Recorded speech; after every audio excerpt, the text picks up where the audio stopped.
Hello, everybody. Welcome back again. I'm sincerely apologize for that. I'm not sure what happened. There was a loud boom outside, and then my internet kicked out. Not sure what happened there.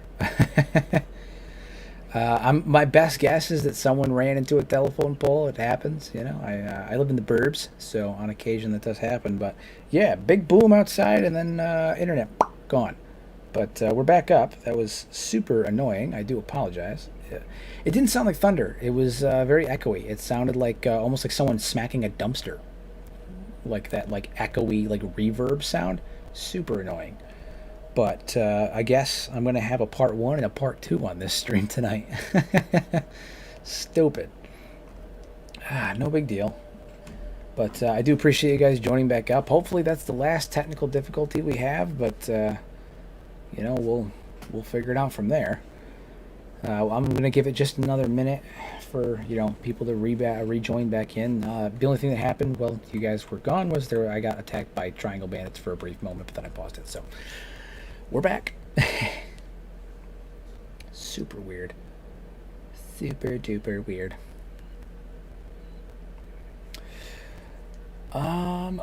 My plan was to go until about midnight. So another 2 hours, two and a half hours. I typically go till about midnight, 12:30, give or take. I find that from like 9 to 12, 9 to 12:30 has been a good run on this. Gives me enough time to really sit down and chat with everybody, get some things done, and I know that everybody's been really enjoying the dwarves. So keep it going, keep it going.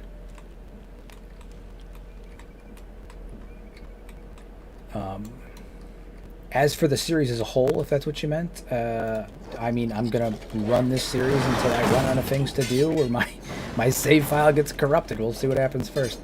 A couple 100 days, I'm sure, but as long as people are watching, I'll keep going.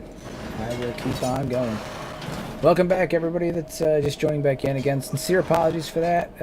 Sounds like somebody outside might have hit something and it caused my internet to kick out for a minute. There was literally just a brief flash where I didn't have internet for like a moment, but it was just enough to where I had to stop broadcasting. So,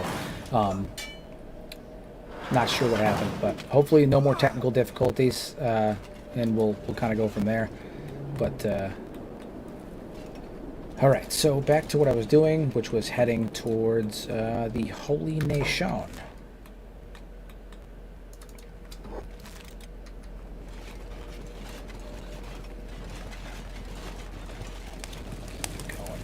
Luckily, my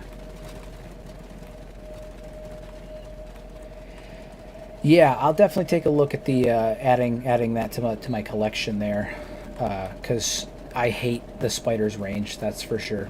It's not great. I will definitely take a look at adding that to my collection. Hopefully we get some of our viewers back. We were running a solid double digits before that happened, which was always frustrating. So hopefully we get some of them back.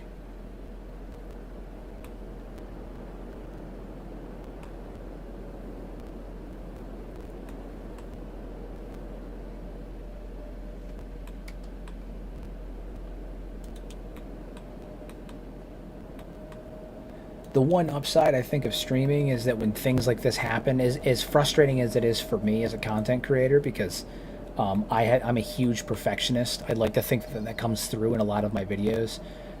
If there's a mistake in my video, especially my more recent videos, now that I've gotten better at you know like editing, and yeah, go ahead, post a link, because not only do I want to check it out, but I'm sure anybody else in the chat that comes through and watches this is going to want to take a peek at it too. Yeah, not only like I really would like to believe that my perfectionism really shines through in my content. If there is an issue in a video that you find, 10 to 1, I knew it was there and I tried to fix it and I couldn't for whatever reason. I had one issue with a transition between scenes that popped up where it didn't do my fade. It just like froze and then skipped to the next one. I think I re-exported that video 9 or 10 times before I finally said to hell with it, because I just couldn't figure that one thing out, and I would have had to re-edit the whole video. But I'm a big perfectionist. And so it really bothers me when stuff like this happens on stream. But the one upside of streaming is that because it is a live feed, people tend to be a bit more forgiving when stupid shit like this happens.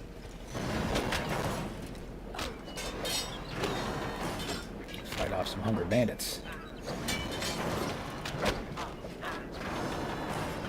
Yeah, I mean, every so often, man, you just hit a flaw, or there's something where, like, the work required to fix that flaw far outweighs what that is. Like, I can't re-edit an entire 20-minute video because I have one scene that works in the editor, but then I go to export it, and for some reason the transition doesn't work, you know? So, like, stuff like that, as much as it bothers me, I'll re-export, like, 6 or 7 times, try a few small fixes to try and get it to work, but I can't re-edit, you know, 8-9 minutes of a video to fix one thing. And yes, the Ottomans are the Shek. Welcome back. Sincere apologies for that. Not sure what happened. Brief little internet issue. It sounded like somebody might have hit a pole or something outside and it caused a flash. Hopefully we don't have anything like that happen again. There was like a loud, like, thunderous... It almost sounded like someone took a bat and whacked a dumpster. There was that loud, like, reverb boom outside. And then... for like 2 seconds, I didn't have internet, but it was just enough to where the stream stopped, which is annoying. But yeah, the Shek Ottomans. That's about what I've picked up. I have to do a bit more research on that. I could be wrong, but that's from what I've gathered so far. I'm pretty sure the Shek are supposed to be the Turks, the Ottomans, something like that. And then I think that the Flotsam Ninja, like I said, I don't know if it came across before. You know, the issues happened, but the Flotsam Ninja are basically representative of the transition from the Old Testament to the New Testament, where they still follow the same religious beliefs, but they want to have a reformation to make the beliefs more savory and more, you know, palatable for the average person. All right, we're gonna head up here and kill some goats. During certain portions of the Ottoman Empire's history, specifically in the earlier portions, there was areas where the Turks were very meritocratic, similar to the Shek, where positions of authority and power were given out based on merit. And earlier on during the Ottomans' existence and in Turkish history, because it may not be exclusive to the Ottomans, and again, I have to do more research on this because I can explain the UC, I can explain not the Shek, the Holy Nation better. I can explain the Second Empire. The Shek are the one that I haven't quite picked an exact area that I think ties to even history. It's just that the Turks and the Ottomans seem to be the most likely. But they were meritocratic. They gave out positions of higher authority based on military status and meritocratic status. And there was a big emphasis, especially earlier on in Turkish history, about displays of strength and warfare. So there's a couple aspects there. Plus, it kind of lines up with the fact that the Holy Nation their nomenclature is very much medieval English. You have paladins, you have sentinels, you have inquisitors, you have, you know, the Holy Lord Phoenix, the Phoenix being a very prominent symbol in European design. You have things like the Cannibal Grand Wizard, if you follow my cannibal theory. Things like that. In the the United Cities is very much based on feudal Japan, which is evidenced by the fact that you have the nobles, you have the peasant class. Wow, we are getting shredded right now. I should have known better than to attack these dogs. I wasn't paying attention. Oh yeah, this is not good. Okay, you two run to this holy farm over here.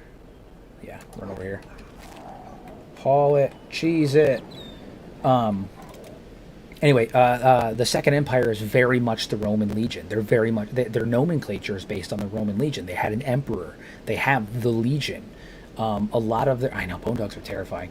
A lot of their nomenclature is Roman. A lot of the United States nomenclature is very Japanese, based on feudal Japan. You have the samurai. You have the way that the nobles function very much like the daimyo. They based on an emperor. And in that same vein, the Shek, a lot of their nomenclature, even down to like Krull and Bayan and like some of their names are Turkish. And so that's kind of where my initial thought that they were based on the Turks came from. And then it kind of, built from there. Okay, so these guys, Are the bone dogs still chasing us? That's the real question. Or have they stopped? Yeah, they may have stopped.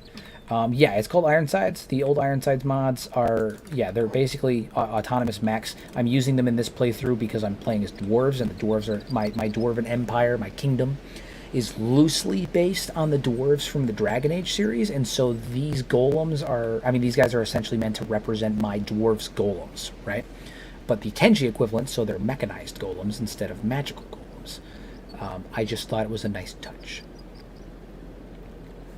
Plus, the mod was made by a man who I consider I would say more than an acquaintance, but a friend. I've talked to him a good handful of times. You know, we're buddies. He's made me a custom version of the mod. His name is Hapless. He has since retired from modding, unfortunately, to pursue a career as a YouTuber. I don't know if he's still doing it. It's been a while since I've checked in on him, but it's just a great mod. He's a very talented man, and I enjoy using it. Wow, we are just... I guess I got the food I was hoping for, so I guess, you know, beggars can't be choosers, even if we had to get our ass kicked to get it. Okay, that was rough. I wasn't even paying attention. I was too lost in my own lore discussion, as I often get. Head on up here to Blister Hill and try to recover from that.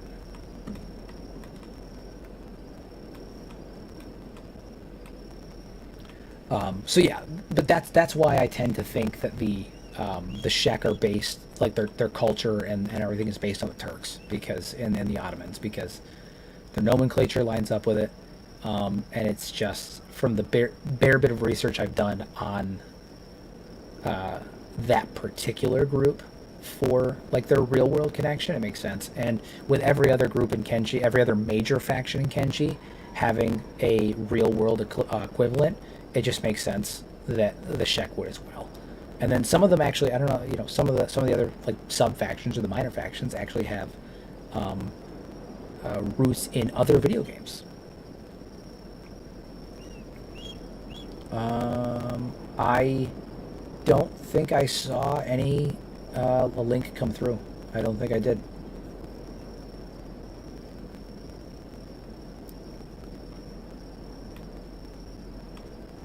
Let me check on my phone to see what the chat looks like on there, because I don't think I got it. At least not on my side chat here. It may have filtered it out for me though, because I have a bot that filters stuff out. So let me check the actual chat itself.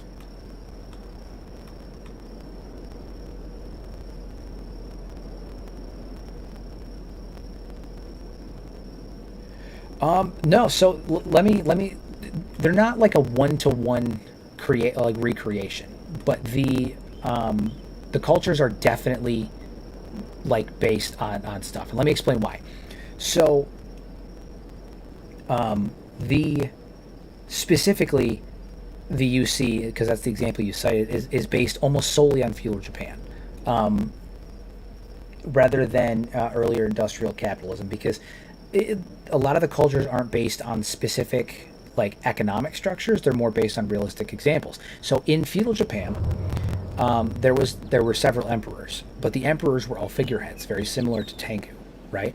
And all of the actual power was held by the daimyos, who controlled individual city-states. Now, every one of the cities in the United Cities, because they're a very fragmented group, are all controlled by individual nobles, and nobles who have very different degrees of ruling things. But all of the nobles are the ones that actually control everything. And that was all put to head by the shogunate. And the shogunate served directly under the emperor as his like chief military advisor, but he was the one that held the real authority, the one that people really listened to. Well, the nobles are the daimyos that control all the individual city-states. And who is the emperor's chief military leader that everyone is terrified of and actually listens to? It's Agents of Darkness. What are you talking? Oh my god. This is not good. Not good at all. Anybody who saw the last stream knows that Zagan was with me. They did not attack me. And now all... Oh no! It's not Zagan. I forgot that I had a cybernetic arm on. Oh no. Oh no. Okay. Well, it's every man for himself. We're going to have to haul ass out of here because we are not going to survive this. Nope, no reloads. No reloads. Nope, we're doing this Iron Man. If someone dies, someone dies. That was the agreement when I started this. Things might have just taken a very dark turn for our dwarves. Everybody run. Vashu might have to mount a rescue from Rebirth. Who knows? Oh boy. Can he survive? Golem number 1, get back here. It may have just become a Rebirth escape stream. I completely forgot that I gave Gurgle a cybernetic arm. Oh my god. I completely forgot. It might be Vashu and Zagan. Oh boy. How the turns have tabled. Anyway, back to my little rant there. Also during feudal Japan, I feel like I just had like a natural disaster, and now I'm trying to circle back to like a fucking Tea Party conversation. In feudal Japan, on top of the fact that their entire structure is based very heavily and it's very visibly based on feudal Japan, during feudal Japan, it was also characterized by the nobility or the daimyos having all of the primary control, the emperor being a figurehead, the shogunate, in this case being Igor, being the military leader behind the that served directly under the emperor that everyone was actually terrified of and working for. Jesus Christ. Gotta dodge the enemy here.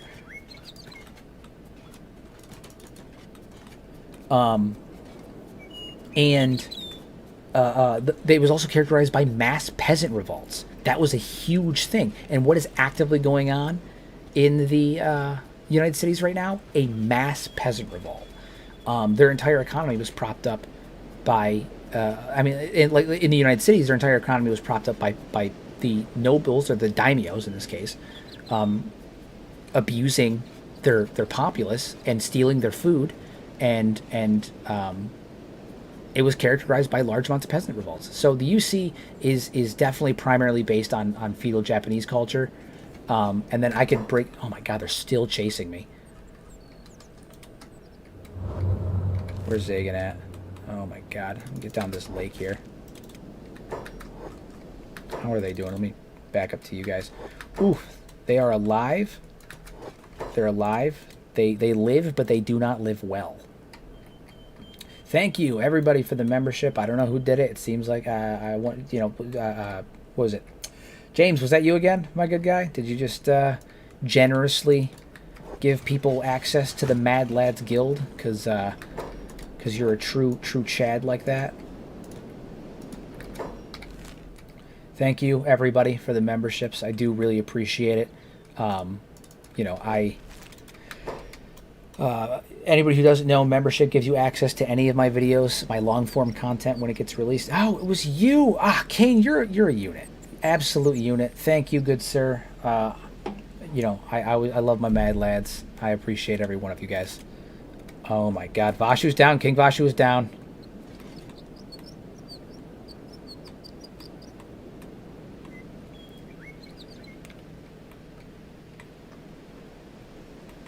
The UC is propped up by slave trade, which there is a case to be made. I'm not going to be like, you're wrong, because I don't actually know if you're wrong. But based on everything I know, the UC, well, it is propped up by slave trade. God damn, I can't hit the right keys. Well, it is propped up by slave trade. The feudal Japan wasn't above using forced labor. It wasn't above...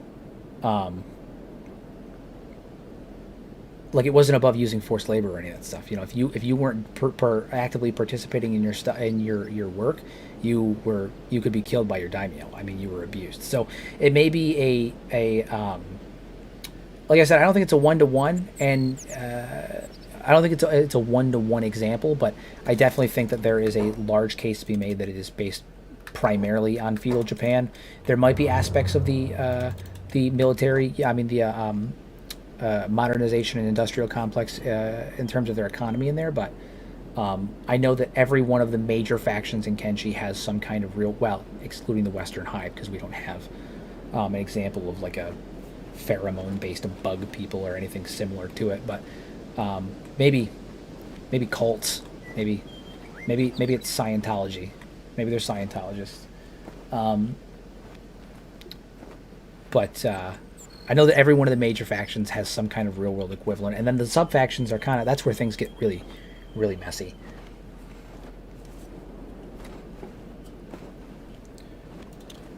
For everybody who was just gifted membership to the Mad Lads Guild by our dear Chad here, Kane. That gives you access to all of my long-form content 24 hours in advance ahead of all of the rest of the public. So you guys will be able to see any long-form videos that I put out for the next month before everybody else gets to see it. You also get a special badge in chat, as you can see on Kane.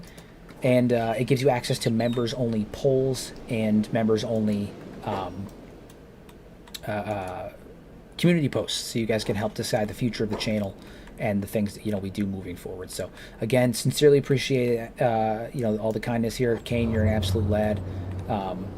Always appreciate it. You guys helping me out in my end game goal to one day be able to do this full time. I sincerely appreciate it.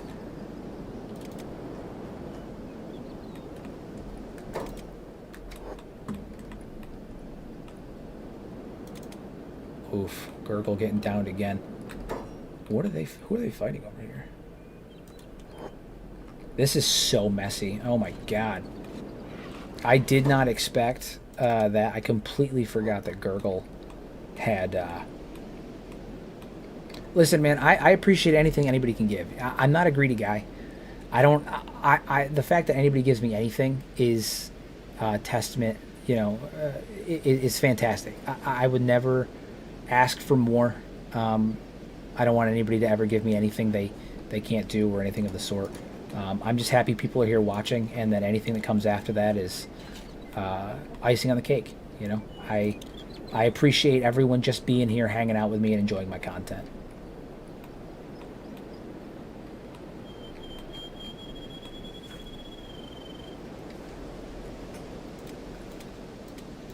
We gotta get some food on these guys soon. They took all of my meats. Oh, no, they didn't. I'm just a dope and didn't see it. Nines is here. Gurgle, get your ass over here. Come on. I think we're in a relatively safe spot right now, but I want to get farther away from the Holy Nation. I feel so stupid. I can't believe I forgot that Gurgle had a robotic arm. He's going to take forever getting over here, too. He's limping. Yeah, he's not in good shape. Neither of them are. I'm gonna try to get them over here, but to be honest, I don't know if they're gonna make it. They're probably gonna get ransacked repeatedly.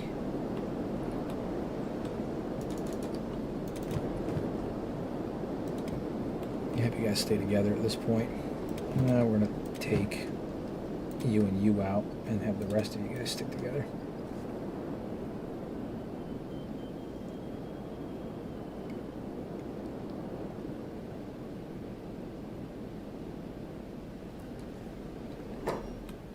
Oh my god, I'm a fucking brainlet today. Oh, these guys aren't attacking me, thankfully. I don't think they realize what's going on. So I actually proposed that, I proposed that very concept in my Origins of the First Empire video, not to be confused with my whole story of the First Empire video. In the whole story video, I break down the history of the First Empire and what we know. Or like what happened on Kenshi. The Origins of the First Empire video, I talk about the possibility of where the First Empire came from and what prompted them to settle or colonize on Kenshi in the first place. And I proposed the possibility that they came from the planet that was in the sky above Kenshi. And my theory behind that was that there could have been some kind of... I had a long... Who is this? Oh, no. It is not a good day for our dwarves, boys. Not a good day for our dwarves, boys and girls. Not at all. Okay. Zagan, do your thing. Everybody else, haul it. Put him on taunt. Vashu can take these guys too. Everybody else needs to run.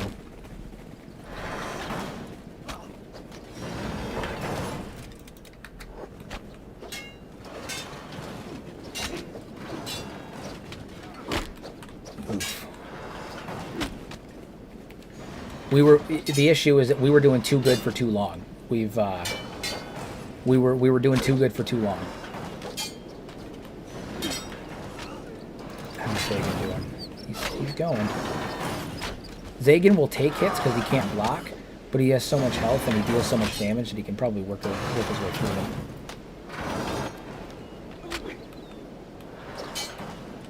Ow, Lord. Alright, everybody's incapacitated. It's just Zagan. He's the one. He's going.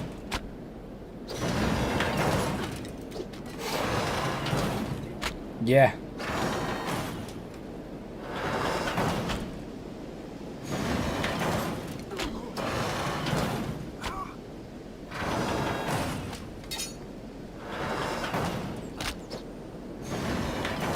Zagan, dude, he's good. I hope to God that he can maintain this momentum and he can just keep pile driving through him, because right now he's the only thing keeping us.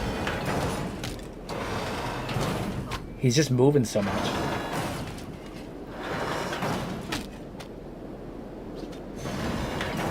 It's a decent video. You know, there's some aspects in it that, you know, something to always remember is that in some of my, especially some of my more crackpot videos, right? Like my Kenshi Hyber theory, my Shek video, my some of that, like all of those ones, my Skin Bandit video, I feel really confident about. My Agnew video, really confident about. But things like the Origins of the First Empire, things like some of my more crackpot theories, the Real Crime of the Skeletons video, those ones are really, really theory-based. I mean, they have such little actual evidence. It's very theory-based. I try to make sure that comes across in the video and that like it's apparent, but do keep those in mind. Where, you know, as compared to some of my other videos, like my Shek, my Hyber, those videos that are more based on in-game sources and have much more, we'll say, meat behind them. That one is a lot more theory-based. Oh my God, there's so many starving bandits coming through right now. I've never seen this many. There's like 6 different bands. There's so many. Even Zagan can't keep up. He's a freaking unit. Getting humbled out here. Immediately knocked back out.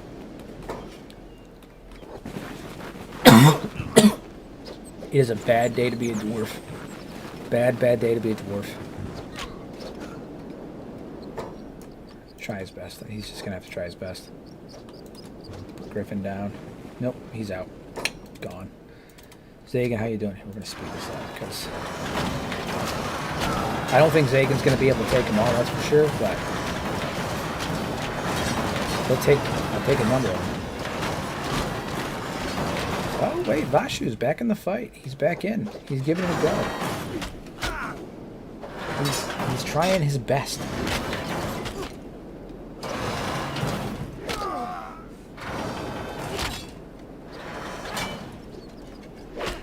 There's so many.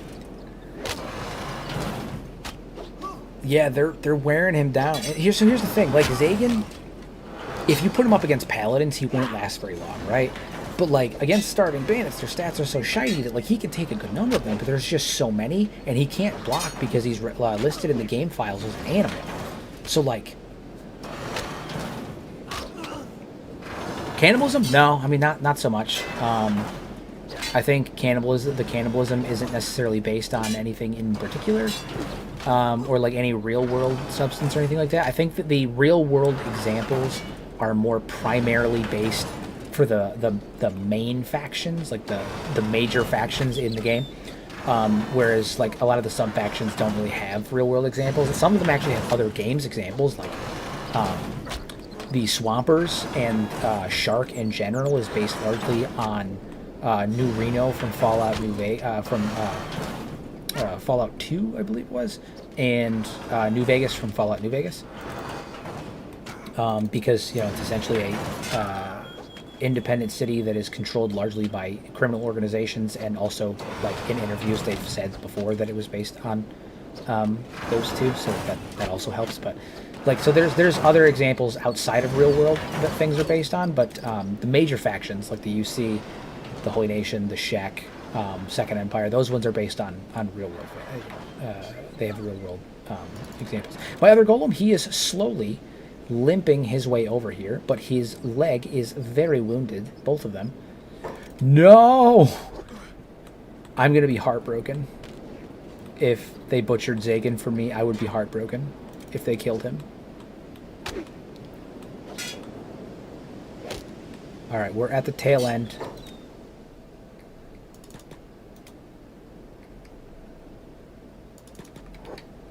I think the Iron Valley was likely a... I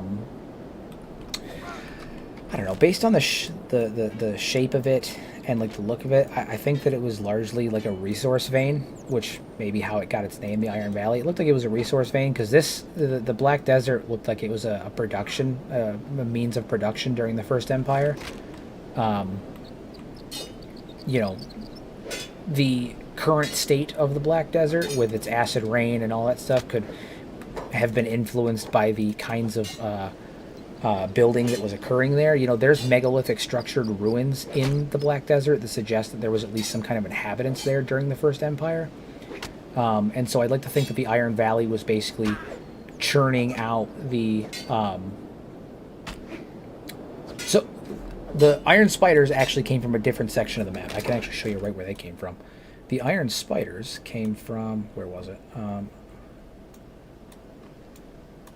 If I recall correctly, the Iron Spiders came from a factory up here? Question mark. There's a tail end up somewhere. Yeah, that looks right. Right up here. There's a factory where they were made. That's where they came from. If I had to guess, so the Floodlands are where the skeletons were made from. We know that's stated in game. Here is a lot of facilities dedicated to the First Empire that seem to be more revolvent around, like, programming of skeletons and mining resources. It looked like a lot of mining. Like, there's a lot of those pipelines that looked like they were transporting oil and stuff like that. So I would say that this was probably a giant iron refinery. Like, this is where they were getting their metals from. This is where they were refined and sourced down. This is where they would build skeletons. This is where they would build spiders. That's my best guess. Alright, Zagan, you're up. Do your thing. Come on. Finish him off. You can do this. I believe in you. Sort of. Probably. Maybe.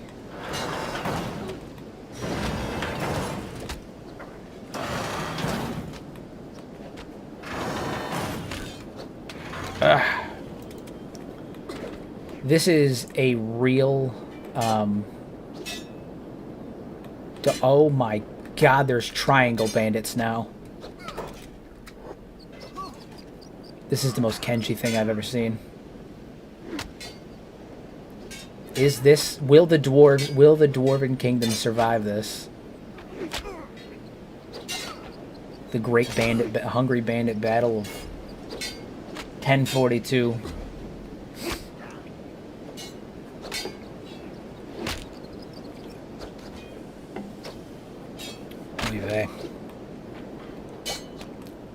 You know Vashu's hurting because he's slowing down. He's usually moving a bit faster than this.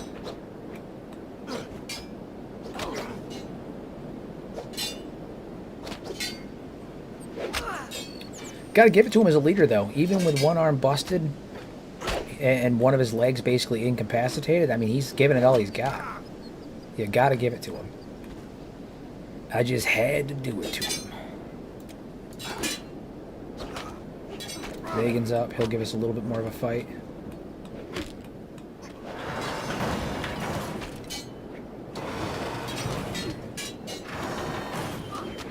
Oh my lord.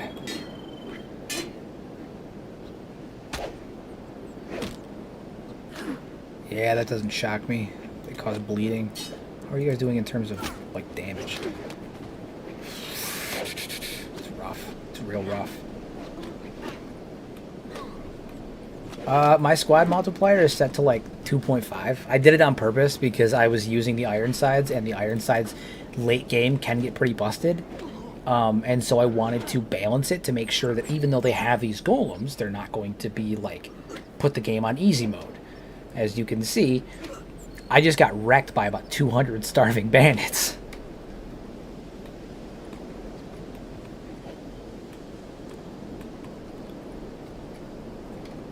Oh, good to know. Thank you, Kane. Good to know. I think, well, we lost that battle. We may... Griffin, come on, buddy. You can do this.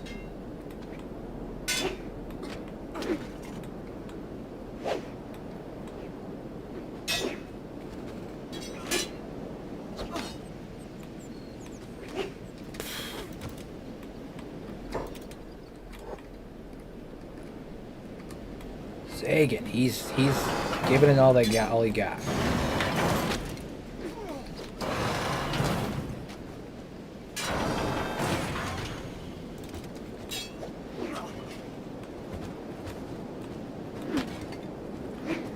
Boy, hey. You got to admire it. You got to admire it. The determination of these dwarves, honestly, I gotta give it to them. They're doing it.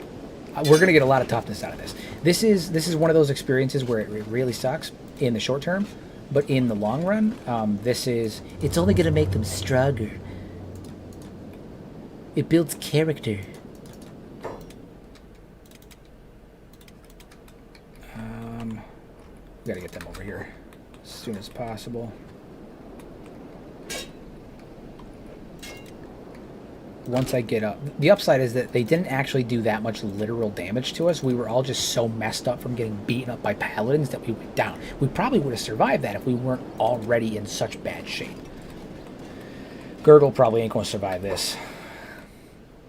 Our IP Gurgle, we will have to build when we finally do settle root somewhere, if he manages to survive the vicious beating that's about to occur to him, and gets, we might end up having to make a gravesite for Gurgle, because I don't know if he's going to survive this.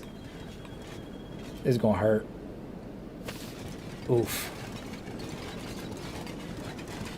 No, they're just going to leave him to die? That's weird. I'm surprised they're not picking him up and bringing him to, like, enslave him or anything.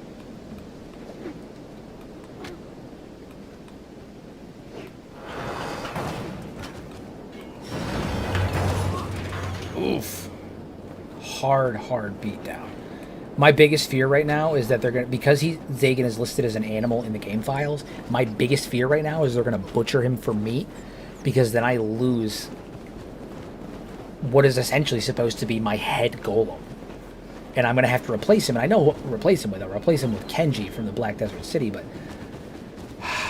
Yep. No, unacceptable. We got to stop him.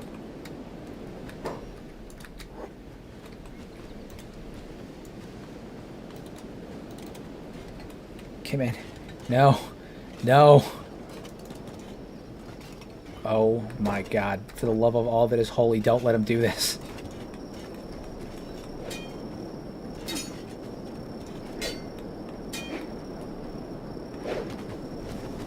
Just walk away. Leave him alone. I think I may have distracted them from Zagan's corpse.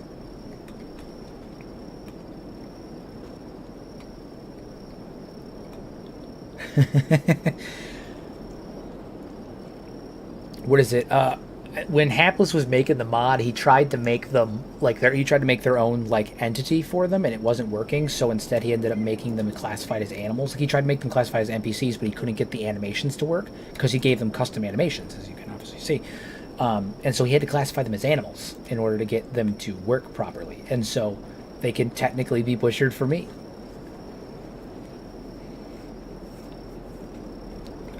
That wounded me. That wounded me deep. I gotta wait for the boys to get back up now.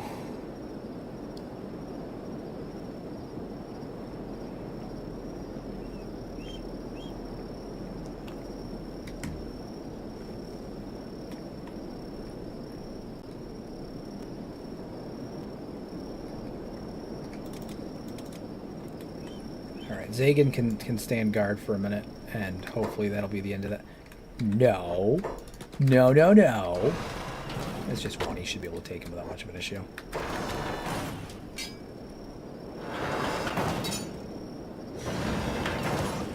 Get bodied.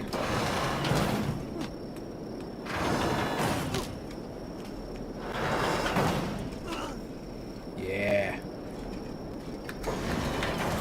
Yeah, these little 1v stragglers shouldn't be a huge issue.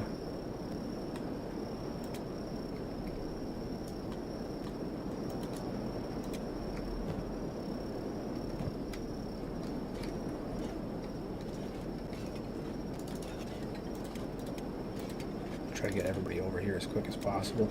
He's unconscious. Hopefully he's not in recovery coma. Surprisingly, Gurgle's still moving. Everybody is super hungry. They're going to start passing out from not having any food soon, so that's a depressing little tidbit. They had all of the meat stolen that was on, except for 3. We have 3 meat, and of course it's on Gurgle of all people, you know.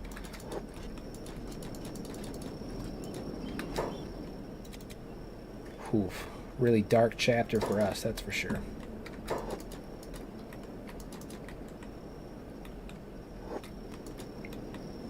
Now it's just the game of trying to regroup our people.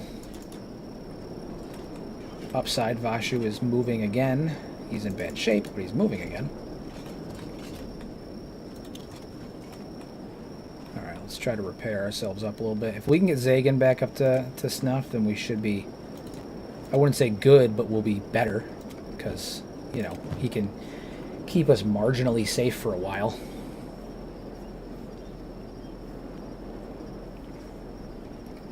How are you two doing? Recovery coma, she's almost back up. Griffin almost back up. Nines is in rough shape, but he's doing it. And you guys are on the way. If one of my guys was in better shape, I'd send them to go collect. Oh, come on!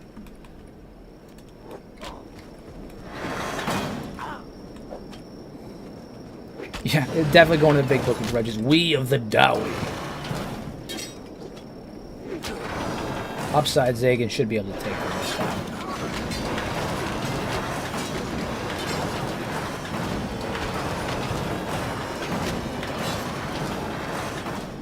Yeah, get some. Downside. Seriously, Vashu's looking rough. Gurgle's moving though. He's finally got some pep in his step. Where's the nearest outpost? Is there one? I don't think so. Oh yeah, we're in rough shape.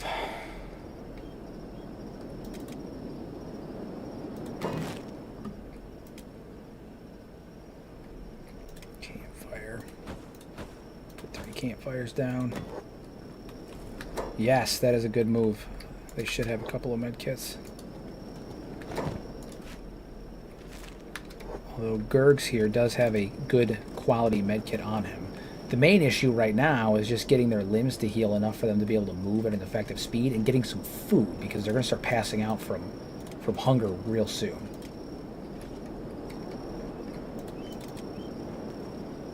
Let's finish healing up Zagan. Hopefully we don't run into any more large-scale problems like that. That was crazy.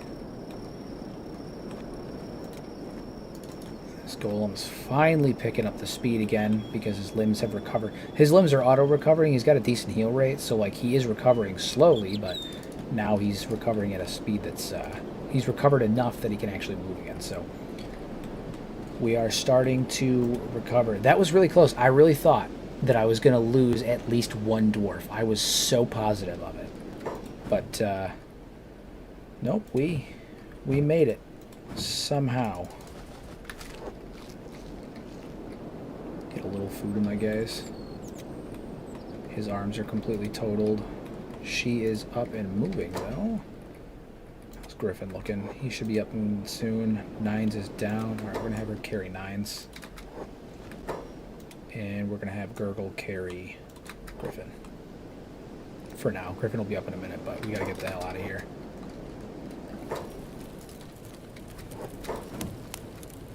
Dismantle these fireplaces. Oy vey. I'm going to save it just in case.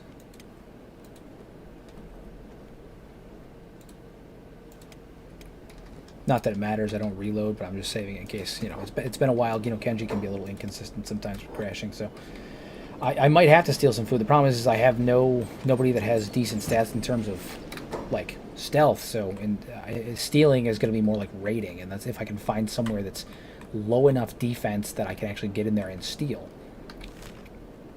There's a Holy Nation outpost over here, but I'm going to try to avoid that. What are you? Wild Bull, don't stand a chance against that.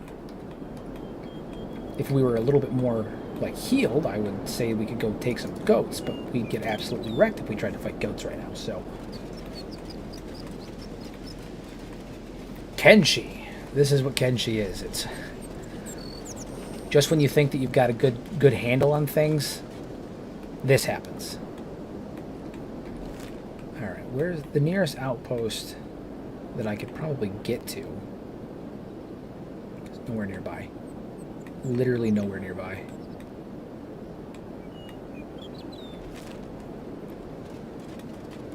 I blame Gurgle on this entirely. I feel like Gurgle has been nothing but a hindrance on this party.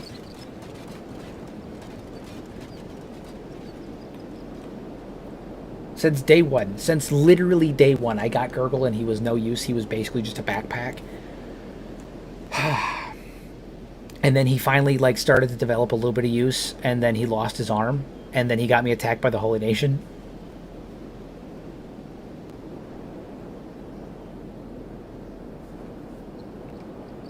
Gurgle's just out here casually getting us attacked every opportunity he gets. We're moving so slow. The upside is Zagan's almost at full health again. Are we out of repair kit? No, we're not. Hold on. Finish healing this golem. I really need to get him a better shell, but in order to do that, I have to go to the Black Desert City. If I got this golem a better shell, though, he'd be a much more competent fighter. I really need to invest in some camp beds. I think that's part of my issue is that... Well, I mean, I don't think. I know it's part of my issue is that if I had a camp roll right now, I could just lay one down right here where it's kind of out of the NPC pathfinding and... you know, not bleed out and die. I'd be able to heal up a little bit and have a better chance and move a little faster than, you know, the snail space I'm at. Because, again, I'm super nervous that we're going to start passing out. Because once that happens, I'm going to have to leave somebody behind and or start carrying people. But we're going to be moving too slow. Unless I can find some goats to kill using Zagan.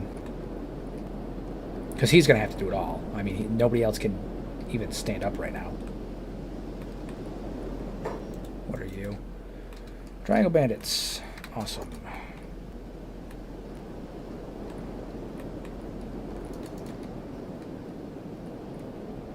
I do have the more items for sale and the more money one. Makes the economy flow way better.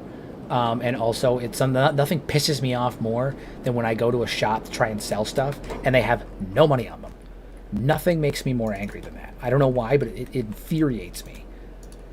This is a blessing in disguise. That's what that is. You and you. So I do have that mod. It is on. All of the shops have a good amount of fundage on them. Thank God.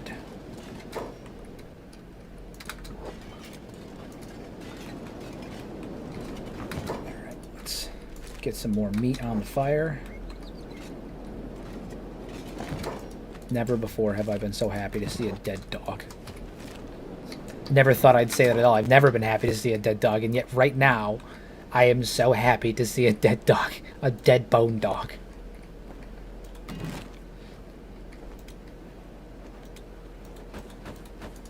The alternative was starving.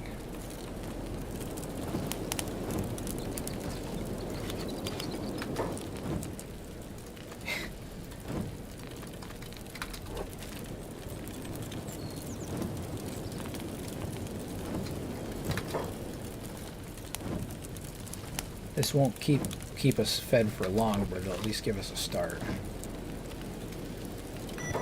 a chance to get back to back to somewhere civilized. Okay. The nearest way station is straight down this way, so we're gonna head straight down. And we're off, moving at a snail's pace.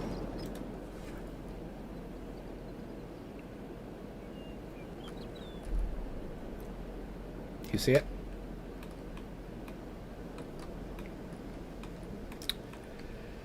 Why not? Okay. Zagan, Golem, do your thing. Put him down. Put him down. Good thing I already ate my food.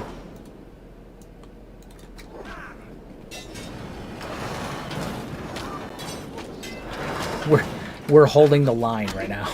Poorly. Zagan's gonna do all the work here. Again. Oh, man. What an interesting night. I was not ready for this. I was not ready for this.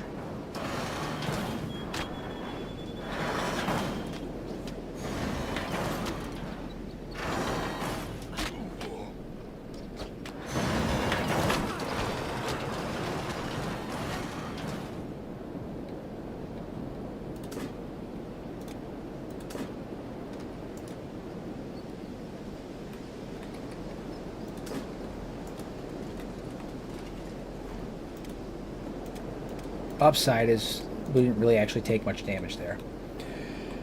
I don't use the Genesis mod for a couple of reasons. I used to use it in the original Kenshi Dwarves series that I did back when I first started the channel, or back when I first really started getting into the channel, and it was having success. The first Kenshi Dwarves series, I did use Genesis on it. The problem that I had with it was that as Genesis kept updating, the updates were making the save file unstable because I kept joining in with new mods, and eventually it corrupted the save file. Also, my personal opinion, nobody take offense to it, I'm not a fan of Genesis as much anymore. I found originally I thought that it was a really, really cool project, and it really increased the immersion of the game, and in recent iterations of it with some of the choices that have been made with it, I feel like it kind of cartoonized the game. I think that it's a solid pack. It's put together really well, but I'm not a fan of it anymore. It went from being really immersive to me to just kind of feeling like a really big mod pack of random stuff that I don't think necessarily all fit very well in Kenshi. Didn't really fit the vibe for me, but that's just my personal opinion. But so no, I don't use Genesis anymore. So I use a collection of my own. I've put the collection together, and what I'm going to do is I'm going to actually add that to the description of this video right now while I'm slowly trekking through, trying to get to the nearest way station so I can heal up and rest. I've never actually used Ultimate World Overhaul. I've played Genesis, and I've played Blood and Sand.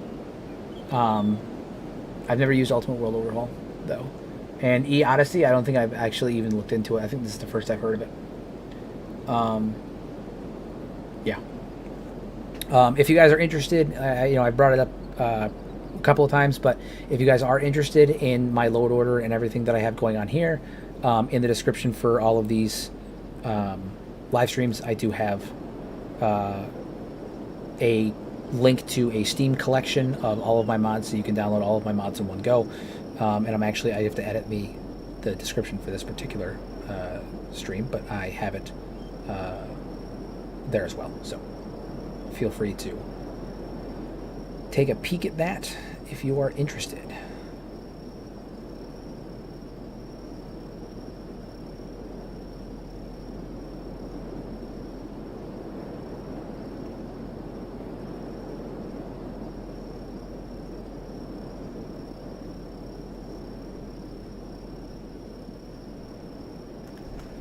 Unknown tower, that's the weapons tower, isn't it? No, that's the Black Dragon, the Breadweaves tower. We're gonna have to be careful and head over this way to avoid the holy mines. We may actually get out of this. I'm truly shocked because I've been of the mindset that we were definitely going to lose at least one dwarf by the end of this, but we may get out of this unscathed. With that being said, I am going to have to. No problem, man. Listen, it's cool. I know it'll be admittedly, it will be a little difficult for me to communicate effectively, as you do not speak English, but that is okay. I don't want you to feel obligated. Oh, there's more. Okay, we're doing this again. Did I avoid the bulk of the horde? I did. Just a couple came in. Someone pick up Griffin. It's good, actually. Over to the paint shop. This is what we need. Yes, this is perfect. I have a mod that installs a paint shop, which lets me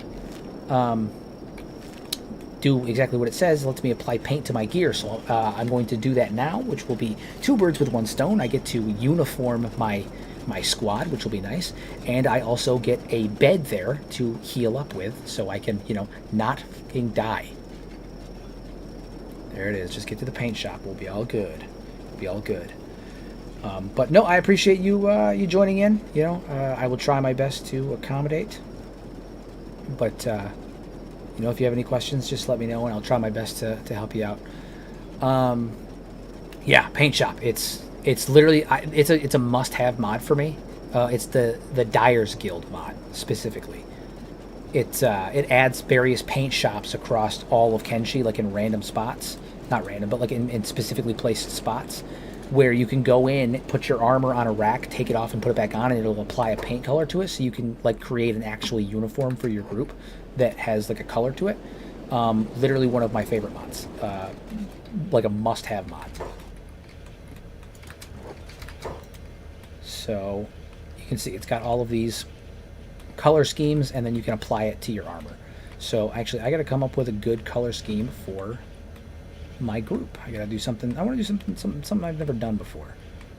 It's also got to be something that's not really similar to any other group. Now, my typical channel colors are gray and orange. I don't. You might have to, but I don't think so. It depends if the paint shop is put in an area that you've already been. All of them might not load, but if you haven't been there, then it should be fine. I've installed it mid playthrough before and haven't had any issue. What color scheme do I want to go with? The only one that has orange that I can see is this one over here. Orange is my favorite color. I tend to go with orange for a lot of stuff. We're going to give it a go. So what you do is you loot it, and then you take your armor, you put it on there, and then it gives it a dye. It dyes it. Beautiful, right? Now, it only works for armor and items that, you know, are capable of being dyed, but... So yeah, we're going to go with orange for right now. I might change it at a later date, but for right now, we're going to go with orange.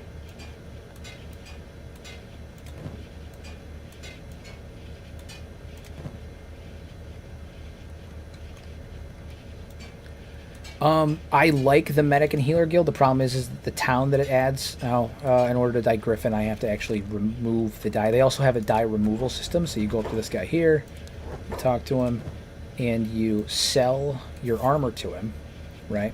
You leave, come back in, and his stuff is marked down significantly, so you won't, like, you know, lose a shite ton of money on the purchase.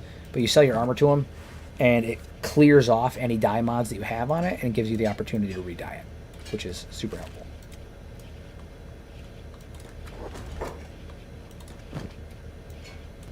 Alright, and now, another thing about the Dyer's Guild is they have free beds, which, Lord knows, I can use right now. Food, I could definitely use food too, but I'll take what I can get. Beds, then food.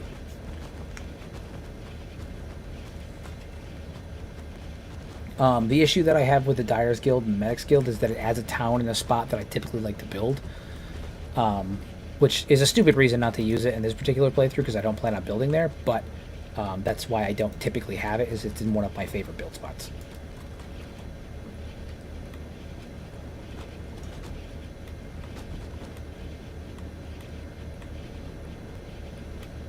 Gurgle's going to start passing out soon if we don't get him some food, so we got to get that addressed soon.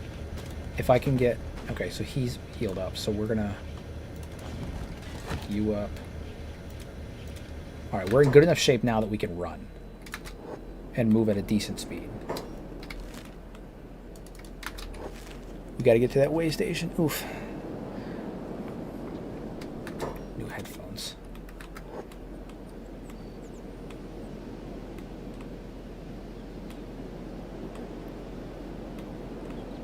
The one thing I do like about the Healers Guild and the Medics and all that stuff is the number of surgeons that it adds. There's actually a mod in my mod pack that adds plastic surgeons to every town. Every town has a plastic surgeon. I don't know. I'm looking pretty decent for money right now. I'm sitting at about 13,000 cats, which isn't a lot, but it's enough to get some food when I get to this way station and heal my guys up, and then go from there. We did get some decent toughness out of this. Griffin 11. Yeah, I mean we got some decent toughness out of this.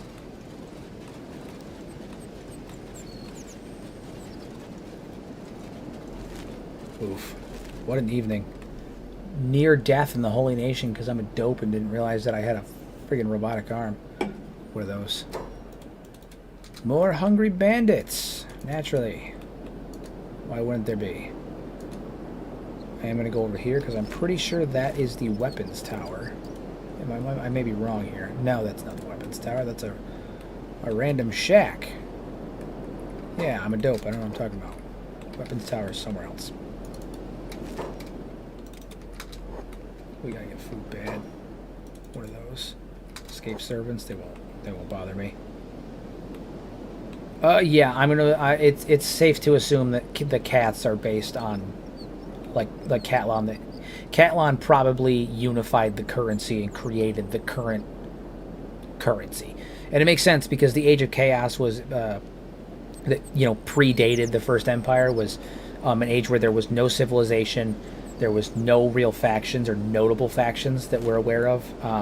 I don't think there's a single example of a faction besides obviously the First Empire, but like a faction that cropped up during the Age of Chaos, as it was likely a nuclear winter. So when Catlon unified everybody, he probably created a standard currency called cats. It is common knowledge that Catlon exists. The problem is most people think he's dead. Most of the skeletons likely think he's dead.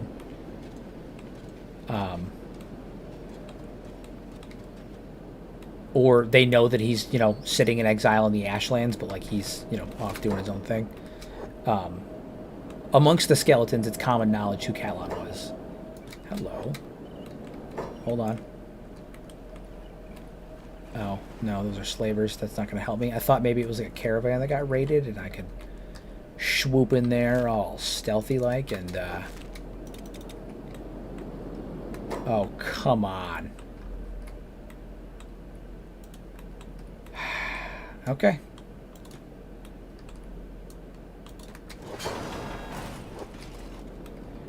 Naturally, we're going to get raided when there's slavers right there. So if we get knocked out, there's a chance that we might get enslaved. So, we're going to have to be careful about that. Hopefully we can take these guys down before that becomes a main problem. Also, we're slow as dirt right now because we have no hunger. We're all on the verge of literally collapsing to hunger. That's true. So we won't get enslaved if we can make it to the slave camp, but we might fucking starve before that happens.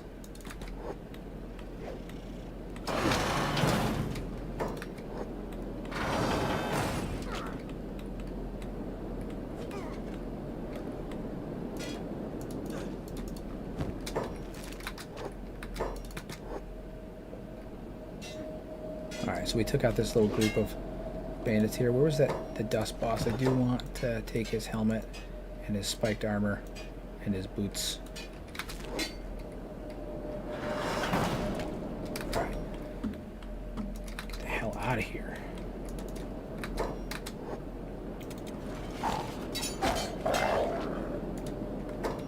Seriously?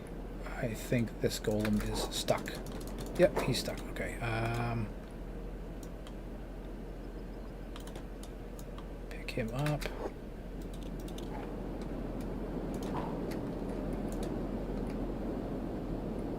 And we'll drop him down once we get over there.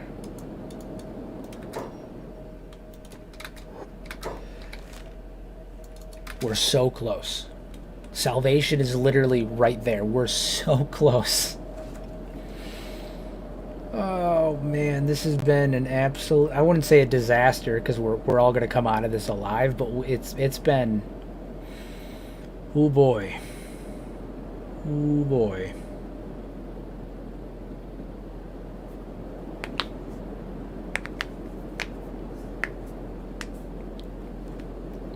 Crack my knuckles.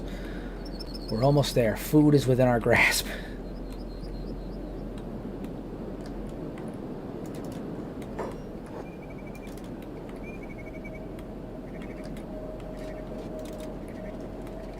It's been a long time since I've played Kenshi like this way on like an Iron Man playthrough, and have had this kind of thing happen. Like it's been a long time since I've been this close to just getting absolutely wrecked.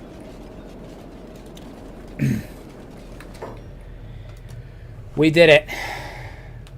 We made it. We made it. We made it. We survived being beaten through Holy Nation territory all the way down from the top to the bottom of Skinner's Roam here. Whew. My good woman, please show me your finest cuisine.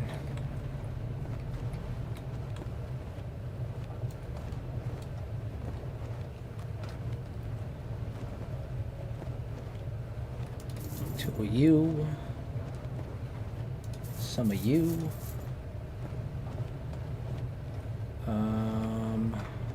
Couple of you. And how much we got left? One of you. Alright, everybody's eating. Everybody's having a good time. Let's start dispersing out some of these. Griffin's got one. Give one to you too. Ah, what a mess. On the upside, we do have a couple of things that we could sell. Oh, the dust bandits are mad at me. It's okay.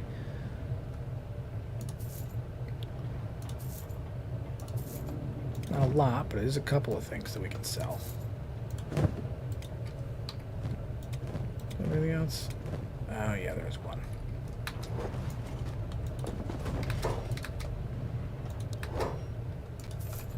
Alright, and let's get up there, get some much needed rest.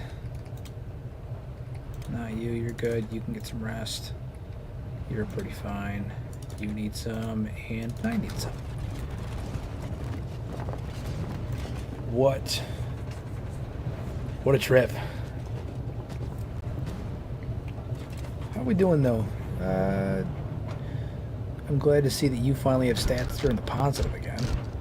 And once you're not starving anymore, that'll probably help a bit. Although most of it's your negative. So you're actually looking better now. Your defense is up there. Hunger is really killing you. Okay, so they're making general progress. I really need to join up with the Shinobi Thieves so I can use their training dummies to get their base stats up a little bit higher. But you two are looking good. And while we're here, we still have 6,500 cats, which is just enough. Are there any good recruits laying around? Any good humans to dwarvify? Yep, triangle bandits. Look at you, hearing things I didn't even notice. That's good. You know what that means? That means I can make some more money. Recoup some of my losses. James, as always, you were a scholar and a saint. I didn't even hear it. I was too busy babbling to myself and thinking about how everything just almost went to shite. Appreciate the heads up. That's right, that's what that is. That's free loot indeed. Free loot means more money means more food, and possibly more recruits.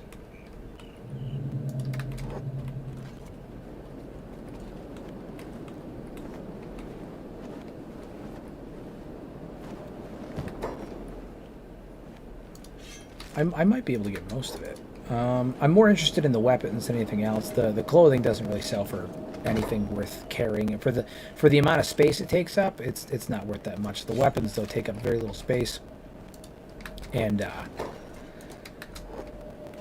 actually, I'm going to trade out the weapon on this one. Maybe, yeah.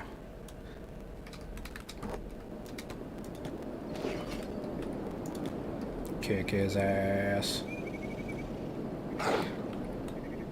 There's the big guy.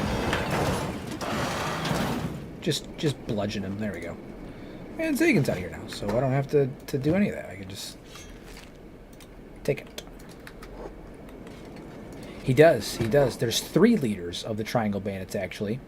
One of them takes over the Dust King's tower once you turn the Dust King in. And they all have Maitao Triangle Bandit-based weapons. Which is mighty interesting.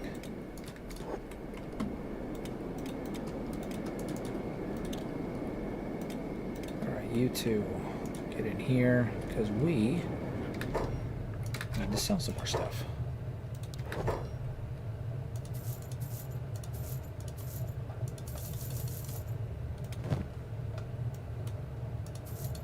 Beautiful.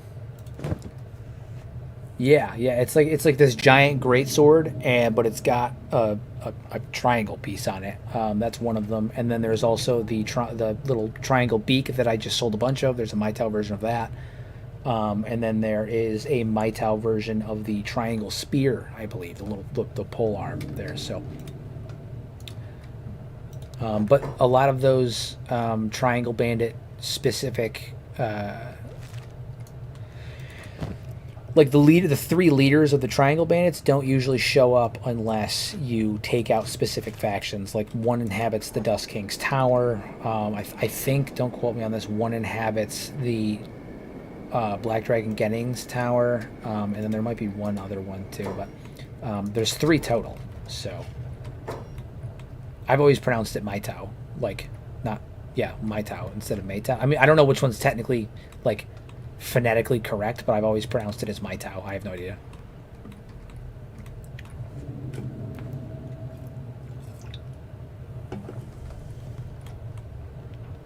See if there's any good recruits here.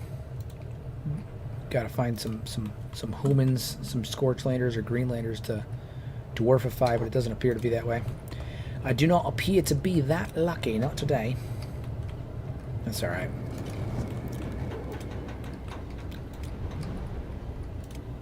We're healed up. We're fed. That's the important part. Healed up and fed. Now we're just waiting for these guys to heal up a little bit and for our food, our hunger levels to go up a bit more.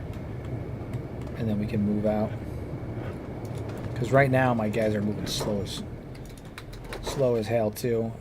He could be moving at 23 miles an hour. He's moving at 12. And a lot of it's because of his hunger. So we definitely need to get that figured out.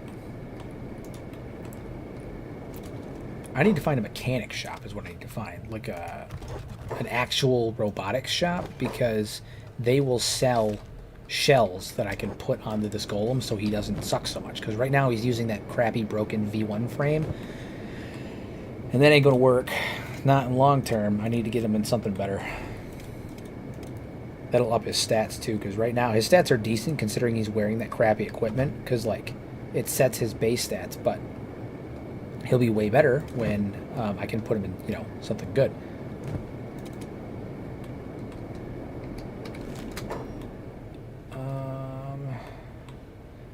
Except I currently can't go to stack, I don't think.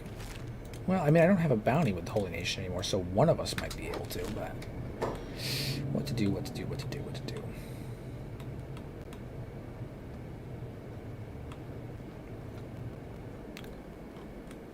Theoretically, if I can get Vashu's health, or I mean his hunger up enough, I can sprint to the Black Desert City, grab what I need to grab, and then honestly, I'll probably pick up Kenshi while I'm there, and then I'll have 3 golems, and that'll give me the defense that I need to probably start setting up a base.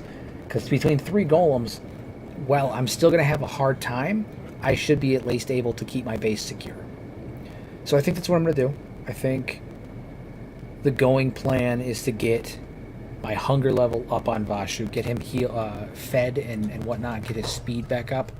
And then once he can move at an optimal speed, what kind of acid protection does he have? Any? 20%. Not great. 30%. Okay, so he's got 30% acid protection. It's not great, but it'll function a bit. If I can get him to the Black Desert City, I can recruit Kenshi and I can get a frame. Ooh, yes, sleeping bags. That is a good move. You're right. I always sleep on the sleeping bags. Anybody here have them? Sleeping bag? Anybody? No? No, of course not. Why would they have them? He will be as 30% protection from acid rain, so the decay rate of his health will be decreased by 30%.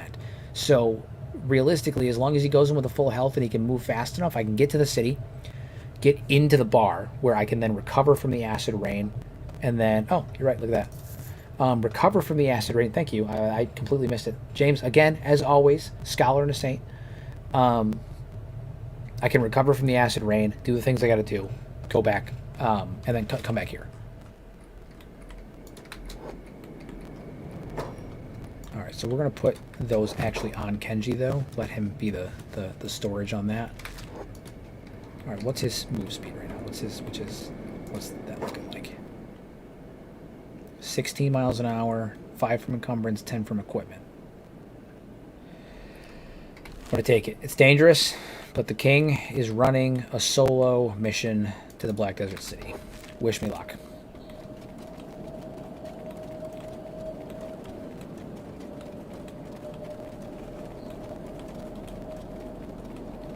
And we are off.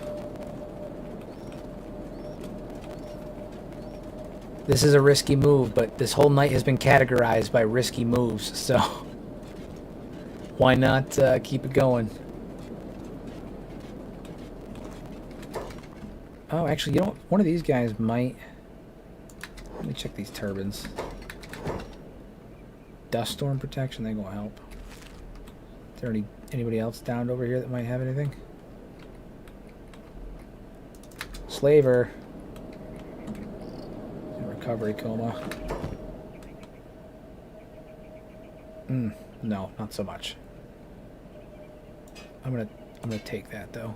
I want that.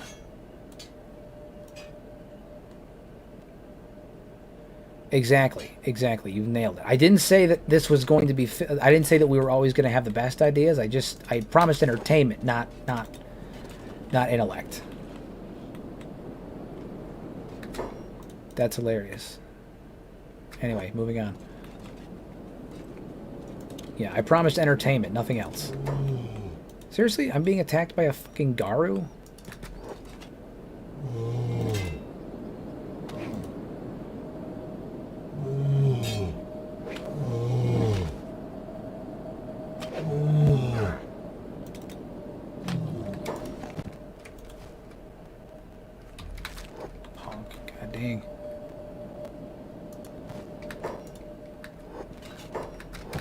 That would be really funny, and that's actually something that I may end up doing. What is my encumbrance level? 28? How's that going to affect my speed? Not actually as much as I expected it to. Only by, I think it dropped to like 3 miles an hour. They are supposed to be passive. This one in particular, I'm pretty sure, was owned by the slave traders. Either that or he just hates me. I have no idea. Kenshi seems to really hate me tonight. I got attacked by the single largest group of starving bandits that I've ever seen. So, who knows?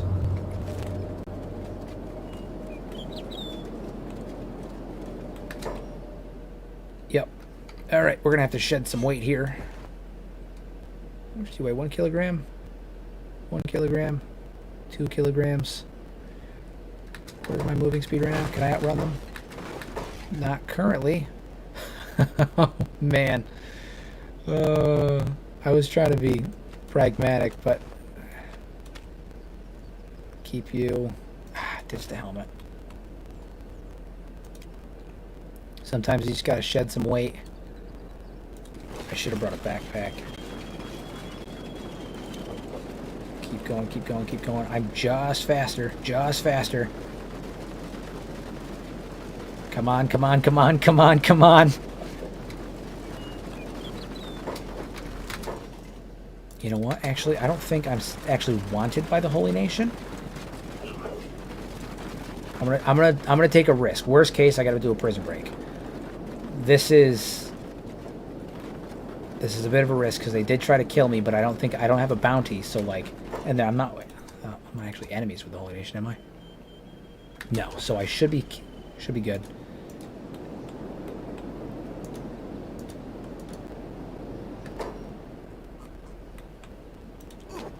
Yeah, and they're more prioritized on killing the hybrid than they are me.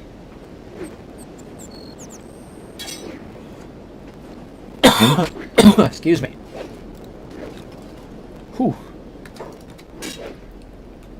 First time tonight, the Ochre Knights are my friend. This is a military base, right? Nope, it's a mine. Does that mean I can come in here? I don't think I can come in here. I'm pretty sure that'd be trespassing. Some of the mines let you go in. I don't think I can go into this one. Are they gonna tell me it's trespassing? Blessings be upon me. Can I just... Yeah? Alright, cool, yeah. Okay. Opportunity, rest up. I'm partway through my journey. Slave shop. Any good dwarves in here?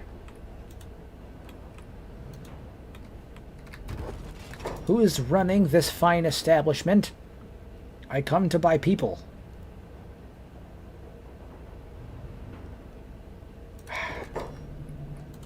How am I supposed to buy people if you won't let me talk to people?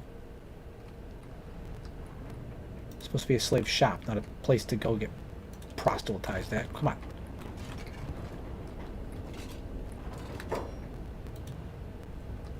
Whatever.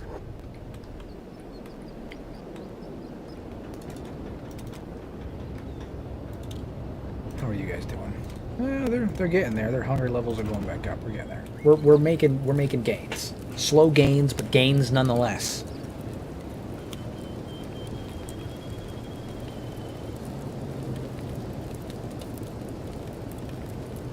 All right.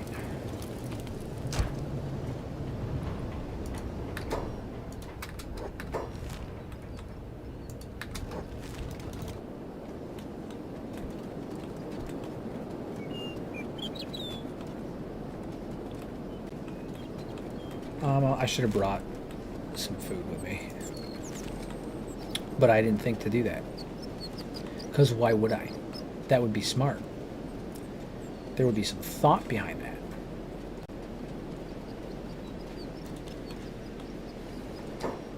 What are you? Escape servants running from anything? No, they're just running? Okay. What are you? Triangle bandits. Why not?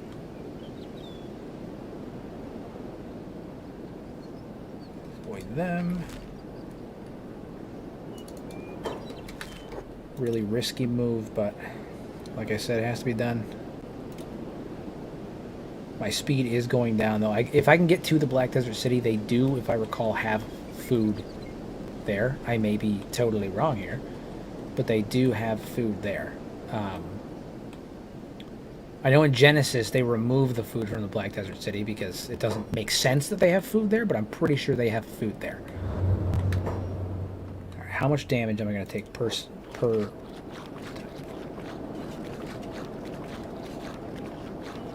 Okay, so the damage from the acid rain doesn't appear to be that bad. I have 30% acid protection. The squishiness from walking around, that's annoying. Okay, so we have just enough protection that we should be able to get there without much issue. I just got to be careful to make sure to check these spiders as I run by them to make sure that none of them are going to spring to life and try to make my insides my outside. Lucky for me, on the way back I'll have another golem to keep me company.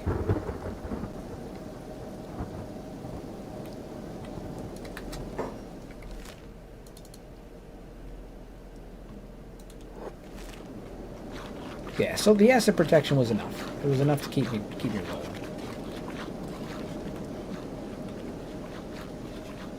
Yeah, no, it's definitely aggroing one of the machines. Oh no! Ah. Kenshi's the worst sometimes. Oh, what a day, everybody! What a day! All right, let's see where we last were. Load her back up. Let's see where we last auto-saved at. Kenshi's the worst sometimes.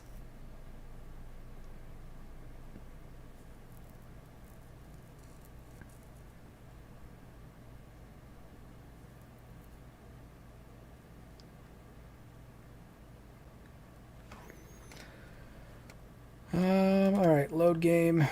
Last autosave. I think it autosaved before I went out to do this mission. So, we'll see. Where was I at?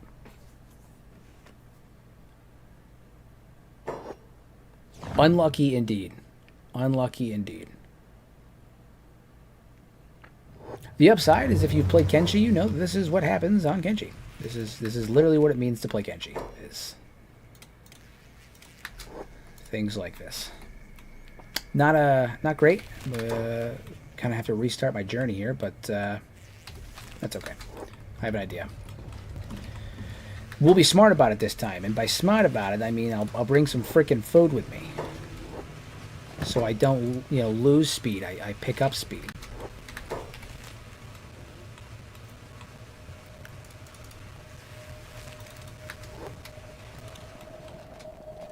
On the road again.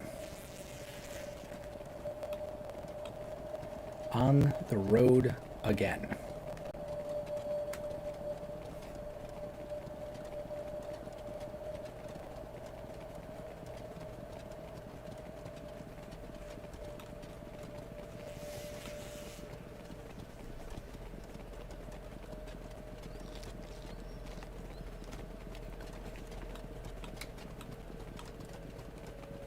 Yeah, that's one thing, because they're listed as animals. Obviously, you can't engage in conversation with them. So sending Zagan would have been the most opportune thing, because he's kind of a beast and he's immune to the acid rain. But take what you can get.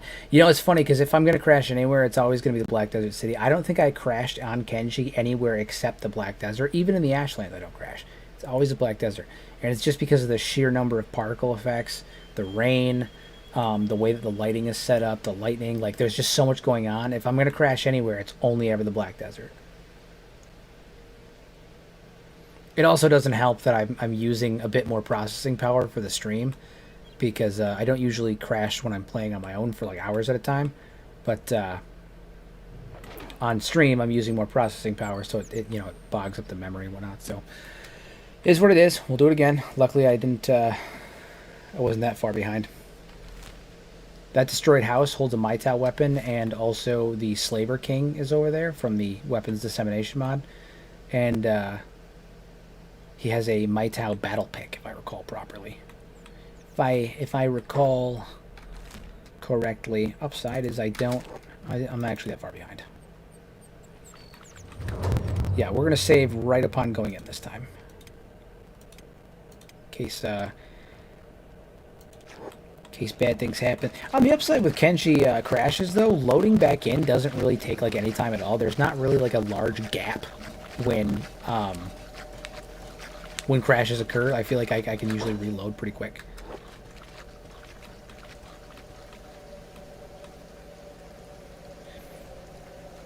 The other thing, too, is I have been playing for several hours on stream without a crash, so I can't say that I'm shocked that happened. What is my favorite weapon in Kenshi? That is tough, because I have the weapon that I use the most. I'm kind of basic. I really enjoy the Odachi.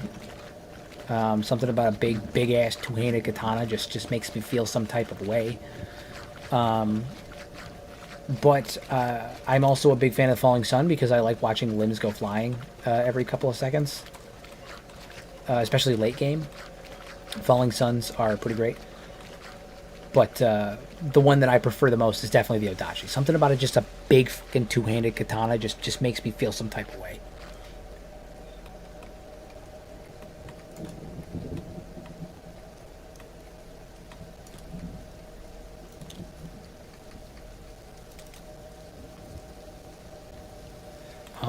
I do like the fragment axe too. I am a fan of the fragment axe. All right. I forgot how soggy humans look. What an interesting thing to say. All right, so first things first on my mission here, we're going to recruit Kenshi. All right. Makes you different. Control your own destiny. Go through some of these dialogue options. And boomski. Kenshi is ours. That's what we get. I do like the Kikahara. I may be wildly mispronouncing that, but I know the one you're talking about. I do enjoy it quite a bit.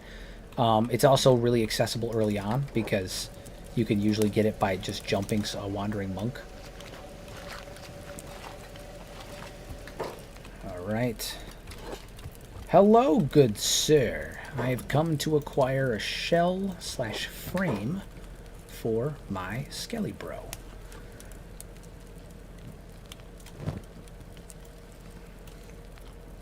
And maybe a better arm for... Well, we'll see how much we have left over. Which are these? These are shitey frames. Oh, these are actually relatively cheap, too. I thought I was going to have to spend way more. That's good. We're going to go with... What kind of frames do I have? Say again. We're going to go with a 2 frame, I'm pretty sure. We're going to have to go with a non-rusted one, obviously.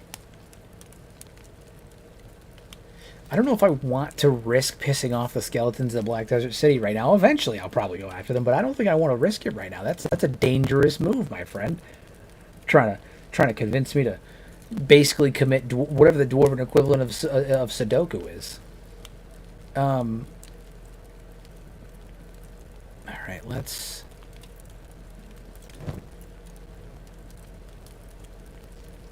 It's what, his left arm? Yeah, it's his left arm. We need to get him a better left arm. Can I afford an industrial lifter arm? Committing Sudoku, yes. That is the, what is it? It's my sort of advertiser-friendly way of saying it without saying it, you know? Committing seppuku. Committing... Yeah, mathing forever. Exactly.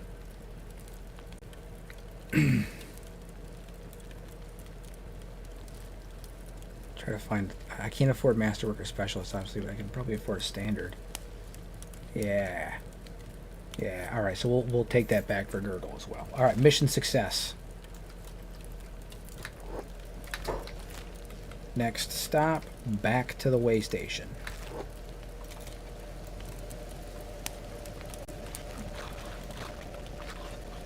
It took one crash, a food cube, and a lot of squishing, but we got there. Watch out for these fucking broken skeletons that are wandering around.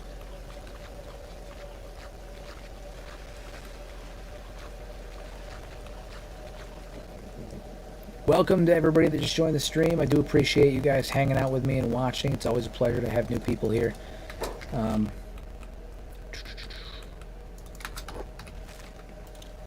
I appreciate your continued support. I really love doing this. I've been enjoying streaming. You know, it's something that I was really apprehensive about doing for a very long time on the channel, just because I had never done it before. And streaming's, you know, it's outside of my area of expertise, per se. Oh, come on. Let's get away from these skeletons, and then we'll deal with that broken unit.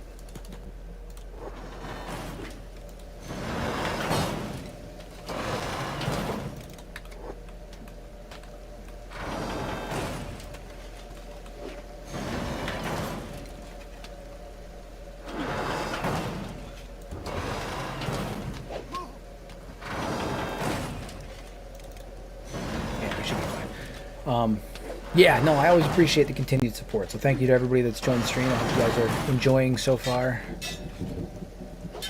Oh, God damn it. We gotta move. We got to move. you start running. Kenshi will join in a moment. Oh, he's damaged his leg. Kenshi.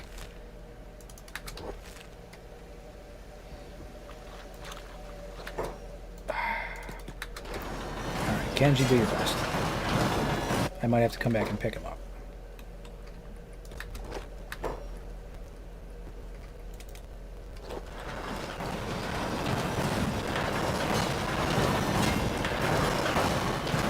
It's never easy on Kenshi, that's for sure.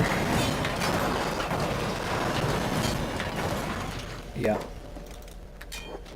Oh my sweet butt. I spoke too soon. I thought that I had like gotten it together and that like I was looking good, but I spoke too soon, clearly.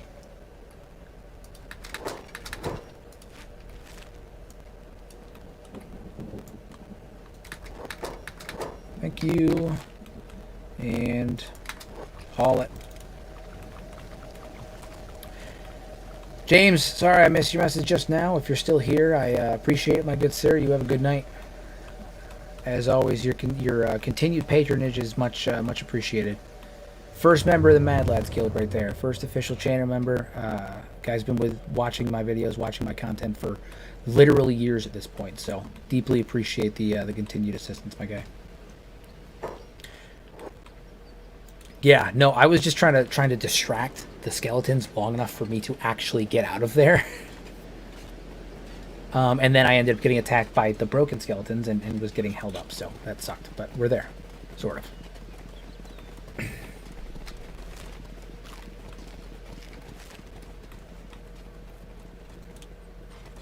Watching Kenshi bobble around. All right, I'm gonna put him down real fast. Just heal him up now that I have a moment. Seriously, I picked like the worst time for everything. I just wanted to heal him for a second.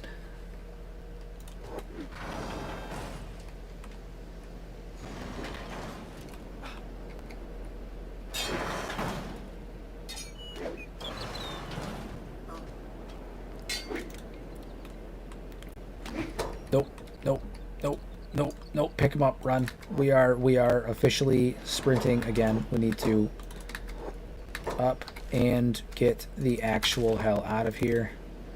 Run for the love of all that is holy. Run.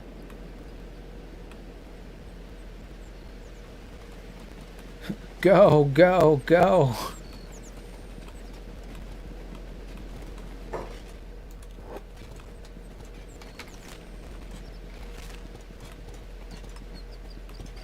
The fastest little dwarf you've ever seen. Look at him kick his little legs. Oh my lord.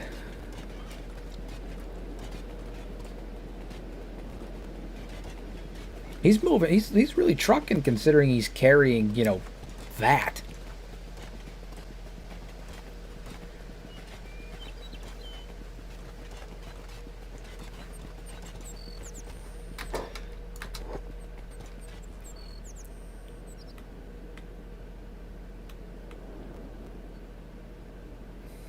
That's right. That's right. Dwarves on Kenshi are in fact built different. Okay, the Shek were built to be stronger, faster, more equipped to survive the elements on Kenshi. Well, you know what? The Dwarves, they're better. Alejandro, welcome. I appreciate you joining in. I hope you enjoy the content. I hope you enjoy Kenshi. Kenshi is literally I don't want to say my life, but like I'm trying to make it my livelihood. So I hope you enjoy, man. It's a fantastic game, deep, intricate lore, and I'm glad to have you along for the ride.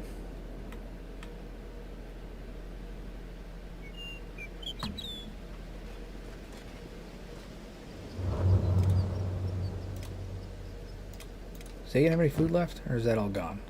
Nah, it's all gone. That makes sense. That makes sense. That's okay though, because my guys are now, well, sort of in decent shape food-wise.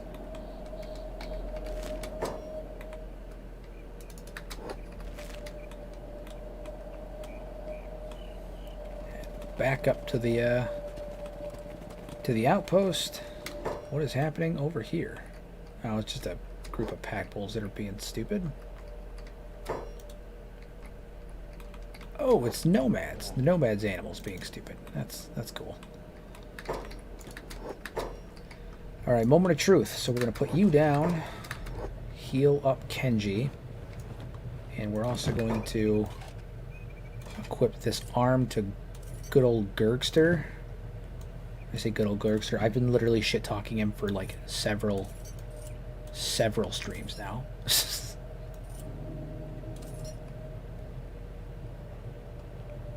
Yeah, I mean, I myself, I'm rolling just over 2,000 hours. That's not true, actually. I'm a bit more than 2,200 hours at this point. Yeah, I mean, Kenshi, it's such a great game. Everything about it's great. Love the team, love the game, love everything about it. Yes, this golem now is no longer a piece of shit. Yes. All right, we are finally equipped with the proper defenses that we need to defend ourselves in the event of attack on our base. And I think that probably not this episode because, you know, it is getting late, but I'm still going, but it is getting late. Probably next episode, though, we're going to start really putting down roots. And, yeah. Oh, yeah. We're making progress. Things are going good. And then good old Gurgster here. He's got his industrial lifting arm. So he's better equipped. He's got some good strength, a nice 24 now because of his robotics, which is solid.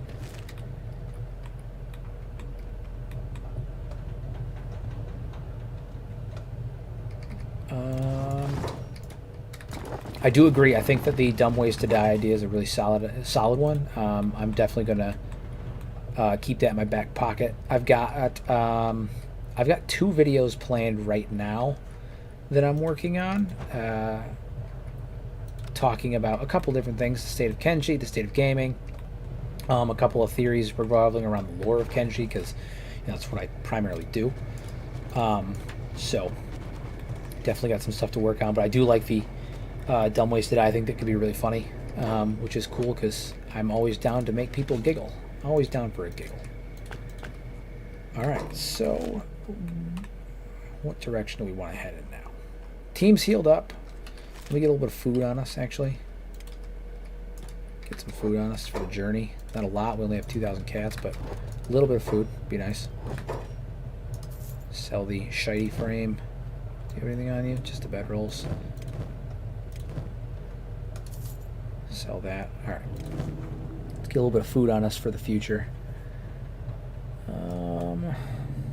846. We got 3,000 cats. Alright. 4 food cubes. That should be enough to tie us over for at least a little while. Keep us fed long enough to, like, do stuff. Alright. So, Holy Nation territory's out. They're our enemies now. Because if we go there with Gurgle, they will attack us on sight. Granted, we can go there without Gurgle right now because we don't have a bounty. But if I can't bring the whole force, I don't want to, like, go there at the moment. I don't know. It depends on what the origin of the big things are. If they are human-made, maybe not. Which they look upsettingly human-made. But they're also kind of iconic for Kenshi. Like beak things and beep are essentially the mascots of Kenshi. So I don't imagine they would want to get rid of them because, again, they're the mascots of Kenshi. I think it's time we start trying to take a peek at the dust bandits. I think we're at that point. We're there. We're ready-ish, maybe. Probably not. Between our golems, we should be fine. Swim things. Yeah, I mean, they did used to have that in the earlier versions of the games. They did used to have that, like, tuft type spine on the back of their head that kind of resembled a bit of a fin. I will say that the shape of their legs doesn't seem very useful for living in the water. Maybe living in, like, shallower waters where, like, they would be primarily underwater Because the neck of a beak thing can grow up to 6 feet tall, or like 6.5 or 7 feet tall.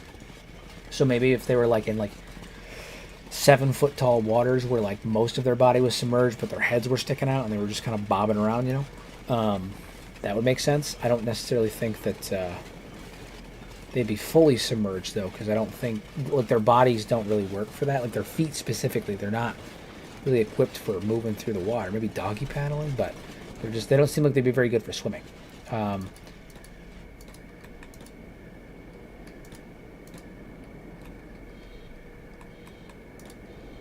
to make our way to the Dust King's tower. There it is.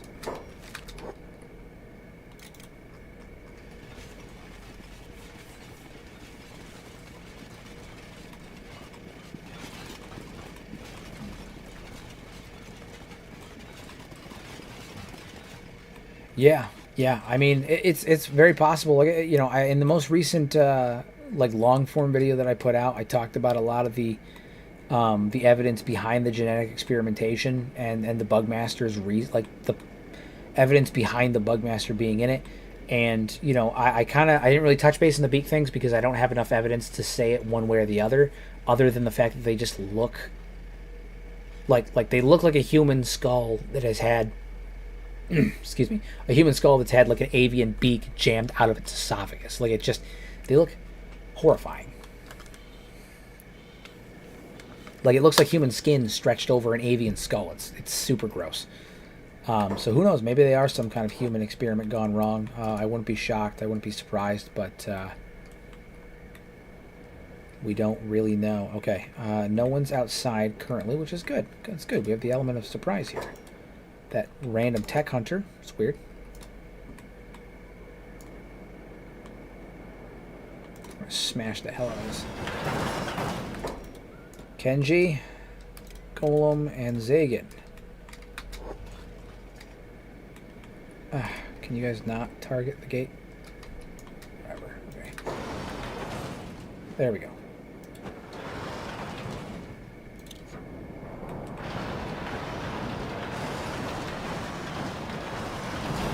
There we go. We're going to send the golems in first. Let them take the do the attack up front. The Dust King. That's a Dust Boss. Although he does have a decent bounty with the Shack, we can get a little bit of cash off of him. It looks like some of these guys might have bounties on him, which could prove beneficial to us. There he is, the Dust King. I want his mask, specifically. It's a good-looking mask. And he's got a Maitao saber on the back that I want to give to Vashu. Alright, you, and you. Head on in here.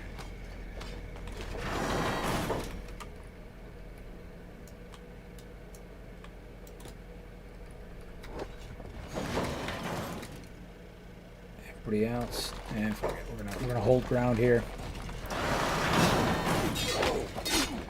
Give it a go. I think we can take him.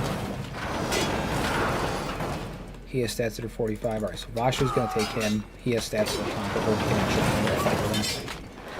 Provided everybody else can pull aggro for the rest of the force. Holy vey. Holy vey.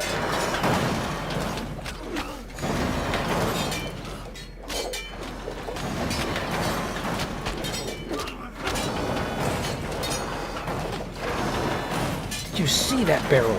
Beautiful, beautiful stuff. Dust King's looking bad. Bashu's getting kind of beat up, and he is down. He is down. I repeat, the Dust King is down. We'll take that for now.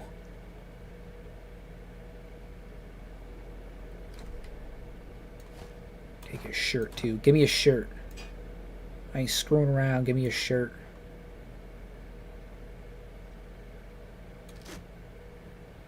We're going to say goodbye to the tricorn hat.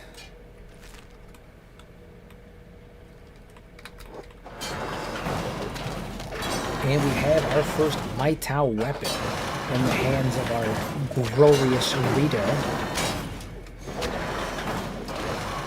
That wandering monk just doing his own thing. Why did he not?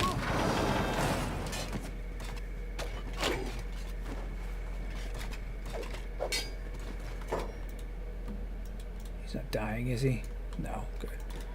Pick him up. Come on, pick him up. There we go. And we're going to give this to you, Griffin.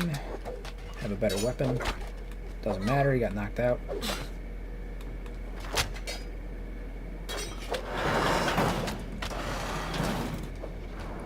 And we're going to take the hold off so that way everybody can move.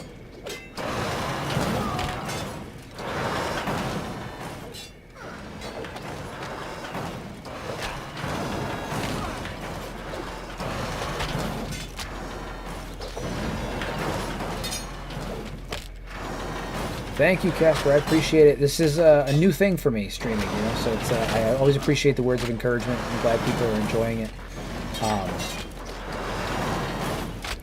For the longest time, I was pretty adamant that I wasn't going to stream. It just wasn't my thing. But I just you know, felt like it was time. So I appreciate the words of encouragement, man. I'm glad you're enjoying the videos for sure. I always appreciate it.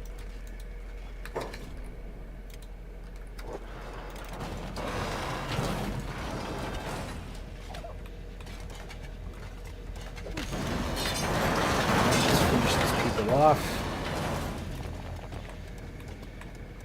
Hell yeah.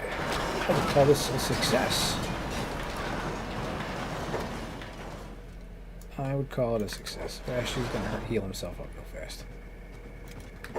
Gargster, you're all messed up, but there's a couple dust bosses over here that have some bounties on them. We're gonna grab them as well. What's the bounty on the Dust King? 35,000? Yeah, that's going to be super helpful for setting up our base. Gotta find the dust bosses. They had a couple dust bosses that had a few bounties on them.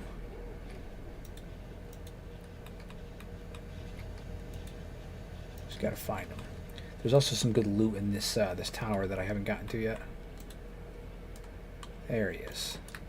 Pick you up. Heal the others.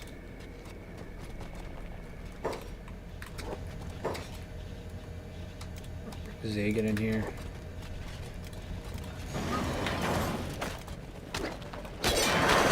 Seriously? Oh.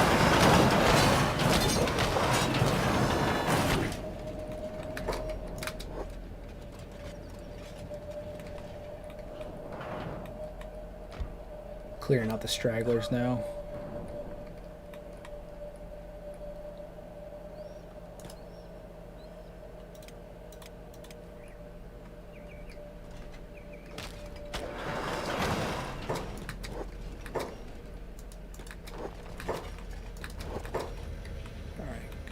Gargle, do you still have that? Yeah, okay. I want to make sure that I have all the bounties on me that I can hold right now. Alright, time to raid some food, because they've always got good food here. No, for sure. The problem that I have right now is that I have to make sure that I don't drop the Dust King, because he will run off. Same with the Dust Boss here. So my guys will end up getting healed, but I may have to stick it out through the journey back to Squin before I can do that. Or I can really quickly put them down and have someone pick them up just as fast, but we will see what ends up happening.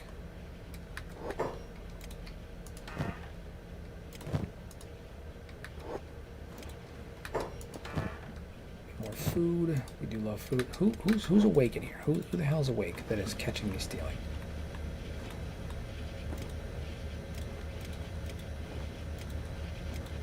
Nines can sleep, that's for sure, though. He's not doing anything. Bashu can fix up the golems.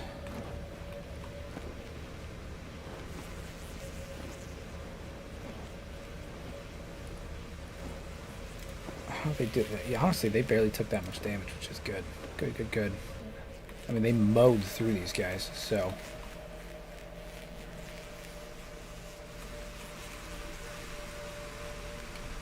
We're finally moving up in the world, making our way downtown.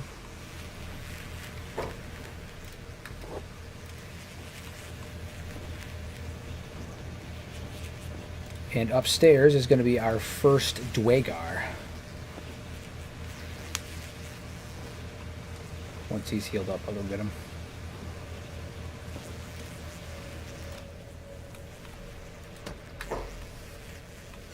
Hello. Start training. Okay, we're going to spend a little bit of time in this tower because some of these boys need some serious training, namely Truth and Gurgle. So we're going to spend a little bit of time here.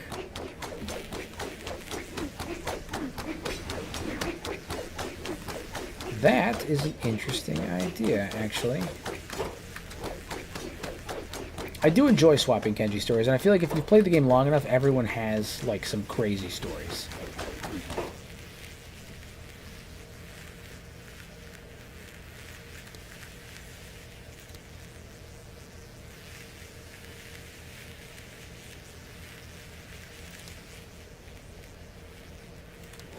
Alright, so now we just got to get him out of here. Do we have anybody that can pick locks? Can he pick locks? No, we cannot.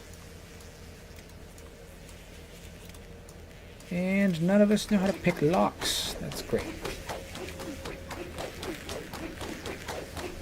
Ah.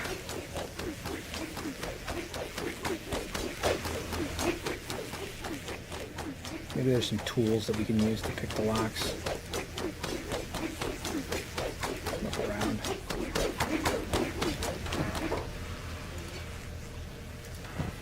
The problem is that I don't have... I can't pick the locks, so I can put them in there, but I won't be able to take them out until I can figure out a way to pick these locks.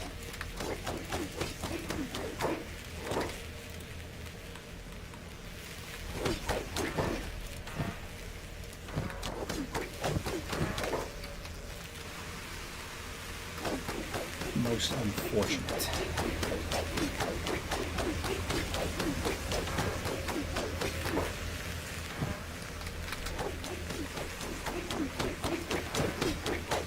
Hey, look, drugs. Good to know. Good old hashish. I'm going to go into Shet territory, so I don't actually want that on me at the moment.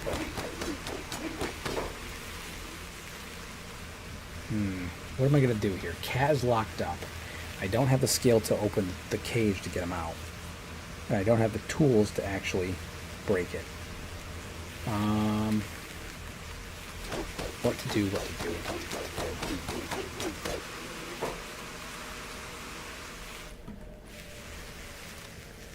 First things first, we're going to continue with the training up here, get these guys some extra experience.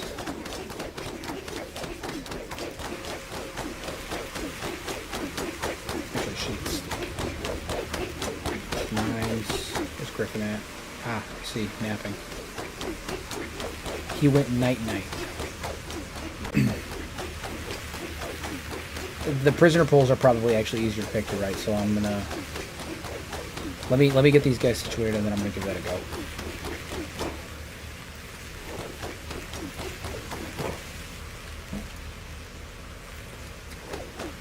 Nice, get your ass back in here. Lay down.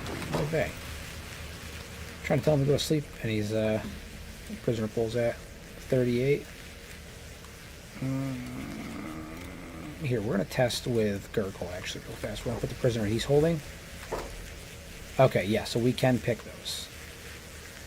Good to know. Good to know. And this will actually give me an opportunity to increase my... You know what? Fuck it. I'm going to cheese it. I got an idea.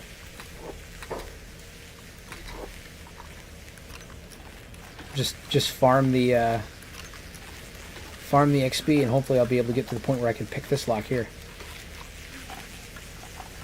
Had to be done.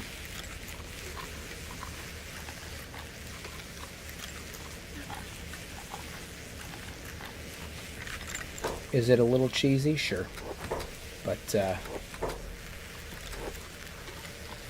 I don't want to leave Cat in there. He's my first Dwagar. What am I supposed to do? You know? Side note. Put you in there.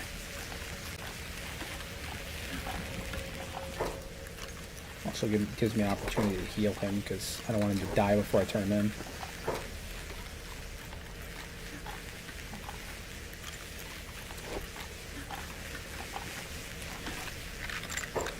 That's about the point that you start setting up shop and getting ready for the end game. I mean, that's you're gonna want to start setting up a base. That's when you start getting ready for the end game. And now we can work on getting Cat out. Look at that! Look at that! 2 birds with 1 stone. Beautiful.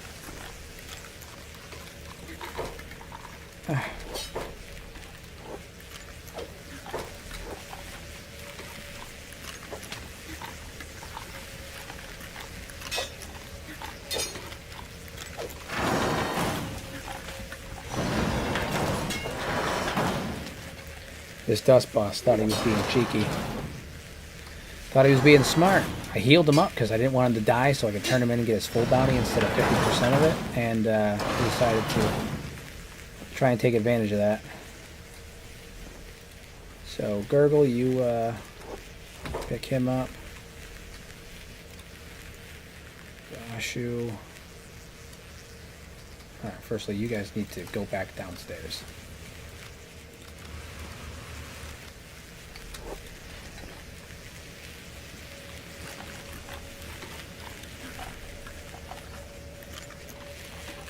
Once he's picked, we'll come in. Come in. This might take a minute. Nope, sorry. He thought he was free. He was wrong. Oh, I thought I picked that. Gurgle, what are you doing?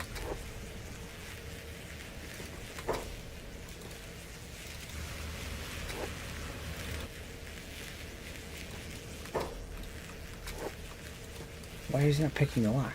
Come in. Oh, it's always something. No, he needs both hands. Look at that. Is that a thing? I don't think I've ever noticed that. I thought you could pick locks with 1 hand. Like in Kenshi, not in real life. I mean, I'm sure you can do it in real life, but I could have swore that you could do it while you were carrying somebody, but I guess not.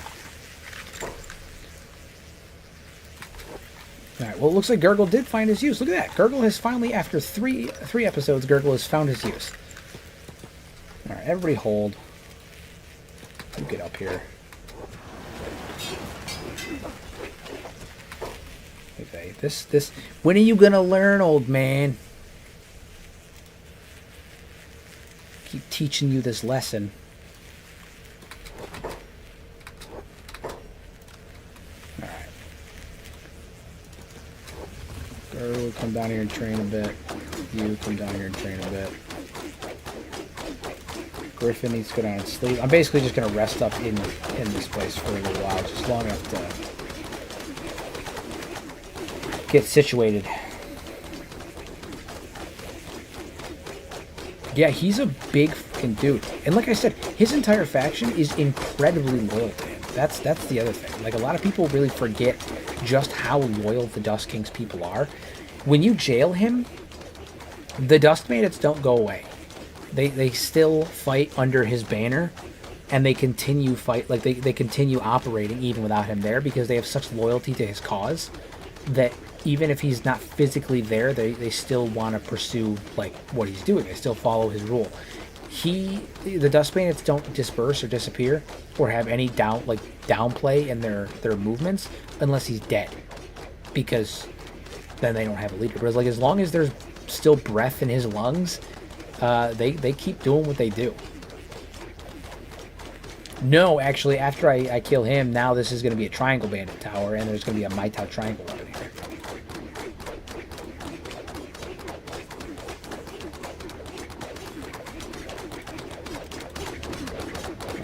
I don't need to train them a ton, just enough to get a little bit of levels. Make them not so shitey in combat. Like, if I can get them up to like a 10, that's enough to where they can actually fight back against like dust bandits or starving bandits, and then they can actually start to do something. I think the Red Sabers might be reactive world, but while we're letting them train, I'm gonna double check, because you might be right, you might not. I have no idea.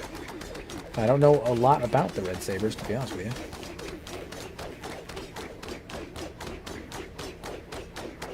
who is their leader? Their leader is... What's it say? Red Saber hideout. Hold on, we're going to find this out. Because now you've got me curious as to if the Red Sabers are also super duper loyal. It's just Red Saber boss. Okay, well, that's kind of boring.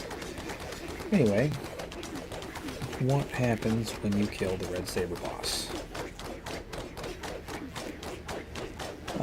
If he's captured or dead, the patrols will weaken, going from 7 to 11 men to 2 to 6 men.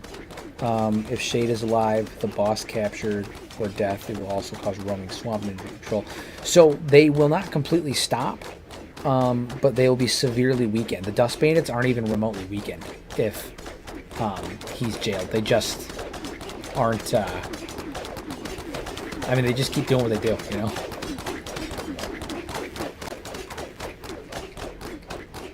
A little bit more, and then we'll let them go. Better weapons are up too. Right now, their weapons kind of bottleneck their performance. Heal up. Let him heal up.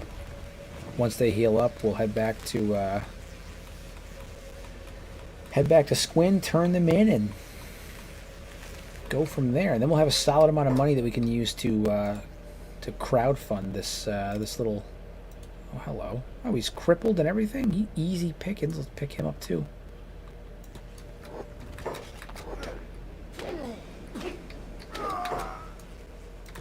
Heal him up a little bit so he doesn't bleed out and die. Pick him up. Good to go. Look at that. More money. Alright, I'll take it. More money. We're good to go. Head over to the hub. Who's up there? Why is he stuck? Is it a cat? Okay. Come on. There we go. To the hub. I'm going to call that a win. I mean, pretty good win if I do say so myself. Those are crippled Dust Bandits. They're the ones that are just crawling away, trying ever so slightly to not die, not bleed out from the vicious beating they just received. Almost makes up for the first like 65-70% of this particular episode, this particular stream, where we were just getting absolutely hammer-fisted by everything that came near us.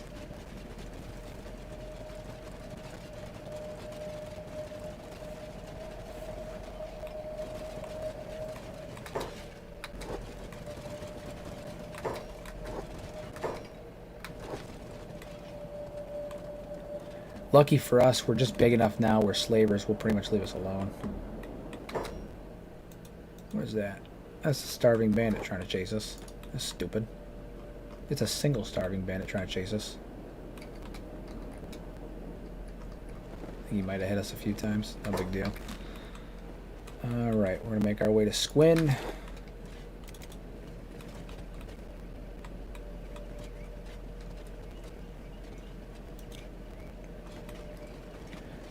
My best advice is if you want to build a base for characters that don't have battle skills, it's buy a building inside of a town until they have battle skills. Otherwise, you will lose that base. Not to be like too bleak. I mean, you can try, but what's going to end up happening is, depending on where you set up, the best place to set up is probably going to be like Shem or the border zone. Or areas where you don't get raided that often, but getting there is going to require you to be strong enough to survive the things that are going to try to attack you while you're there. Like the Leviathan Coast, solid idea because you have a natural-born defense of Leviathans, but like, can you get through the cannibals? Can you get through, the Fogmen? Can you get through the Berserkers in order to get over there? And then also, like, there's not enough civilization and stuff around you to be able to properly function and like continue to live unless you make regular trips in and out, and every time it's going to be risky.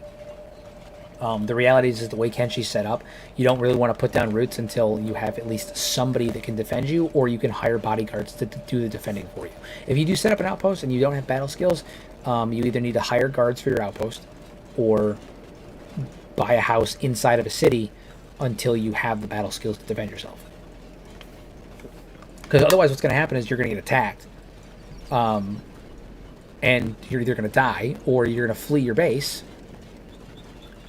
And then they're going to take it over, because I don't know if many people are aware of this, because it's not a mechanic that I ever see people actually talk about that often. Your base can get taken from you. My very first Kenshi outpost that I ever built got taken from me, and I had to raise an army to go take it back. Like, it will literally change hands where it is owned by another faction. Yeah, like Dick and Boy said, pretty much if you don't hire mercs, you either need to have the skills to defend yourself or hire mercenaries. Those are your two really good options. Or, you know, again, alternatively, you can base inside of a city.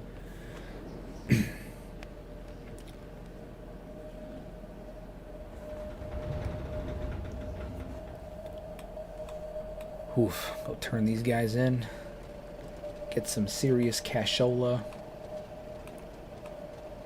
And then I think next episode, next stream, I think we're putting down roots. I think we're going to start building the base of the dwarves. I also gotta fix Cat, make him a dwarf. Right now he's too tall. He's one of those tall boys, one of those Slendermen. Okay? One of those cloud people. A Mungo, one might call him. Seriously? Are these more dust bandits? They are. You know what we're going to do? We're going to have our robots steal.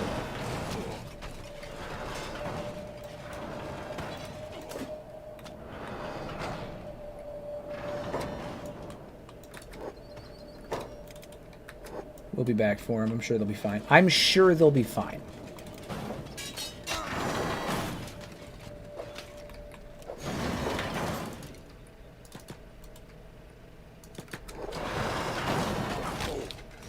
I'm gonna be honest, I'd be terrified. Like, these dust bandits, I feel like they're really confident right now, but like, look at what they're fighting. I don't know how you could be confident in this.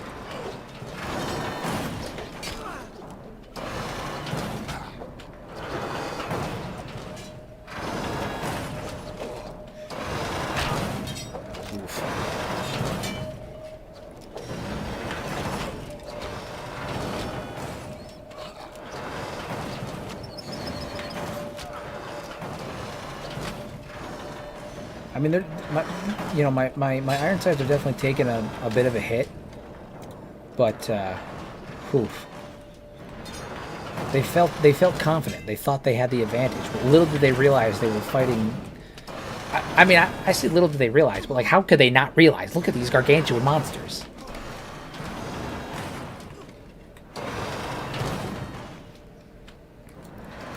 It was only in death that they realized the mistakes they had made.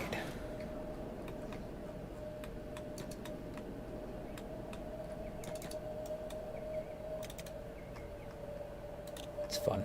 I'm gonna save it just in case.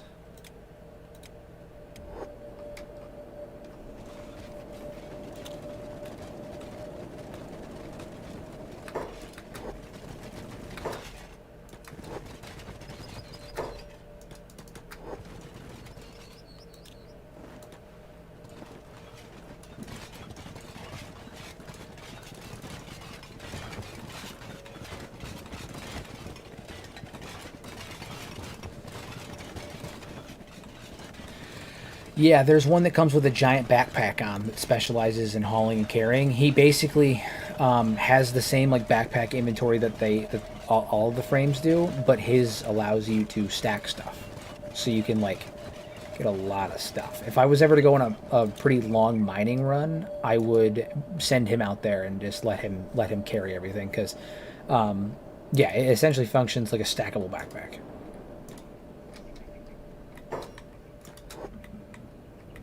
All right.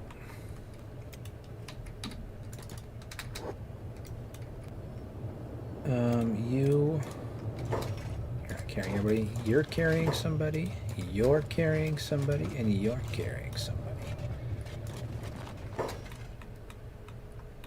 I do like the cage beast mod. I am a big fan of the cage beasts. 35,000 for Joe. 29.91 for Joe. And another 12.10 for Joe.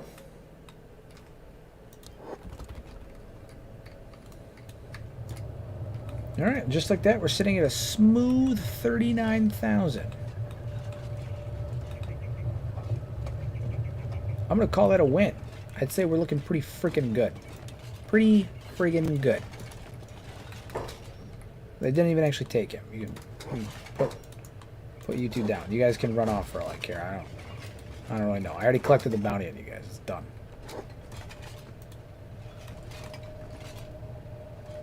No, I know that. I like talking to the officer to do it, because then what ends up happening is these guys, I put them down, and sometimes they'll get up and run off, and then I can go chase them down, grab them, and go cheese it and get a couple more bounties out of it. It doesn't always work, but sometimes it does. It works enough of the time. 30% of the time, it works 100% of the time.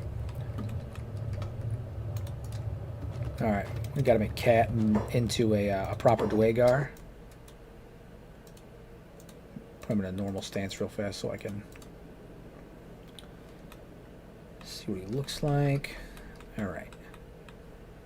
We're gonna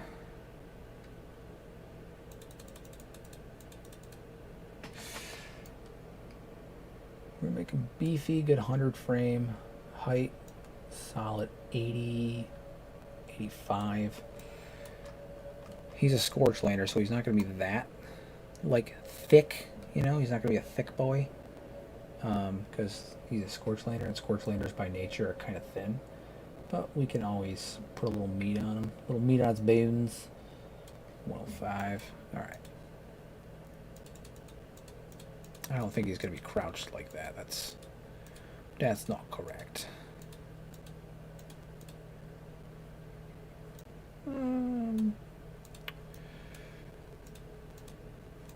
Yeah, we'll just put him the default. We'll put him like that.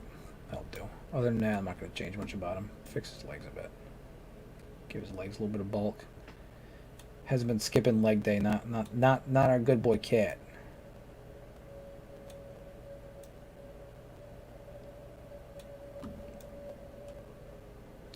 Only early on, you know. As you progress through the game, you know, solo characters become more viable late game. Early on, they're super tough, but. Alright, let's see how he compares to the rest of the dwarves. Scorch Landers are also by nature a little shorter, so I want to make sure he's like in line. Okay, cool. Cool. Alright, we have our first Dwagar. We gotta get him outfitted.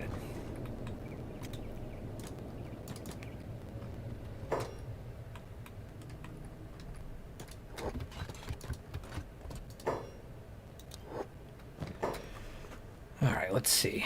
What do we got? Anything good in here? Sell you. Sell that shiny shirt. We gotta get Cat outfitted.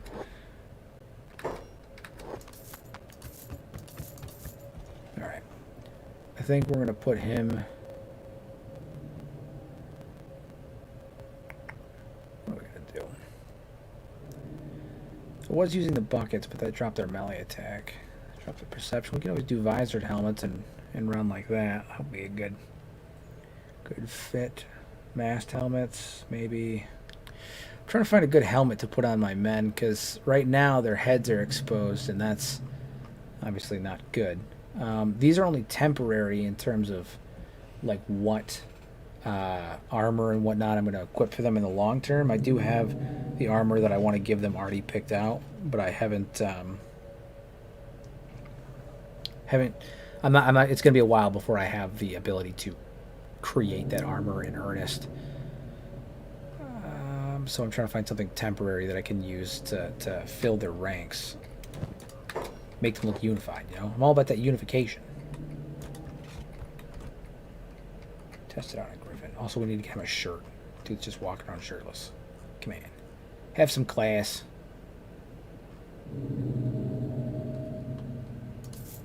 Good shirt's just a shirt. All right. See the visored helm. How's that look? Good. I'll have to retexture it though, but it's a little slavery for me.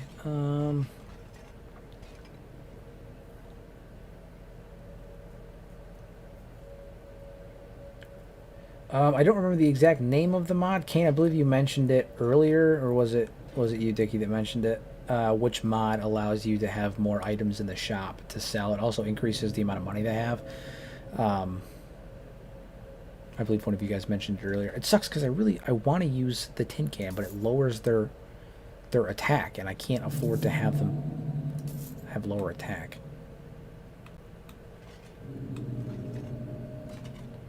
Maybe we'll run with these.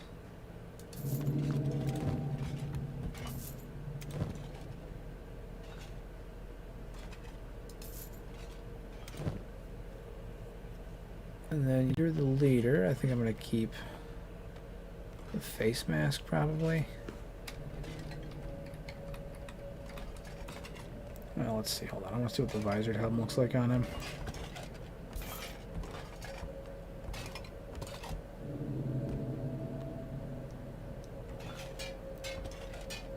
We'll keep the face mask for now.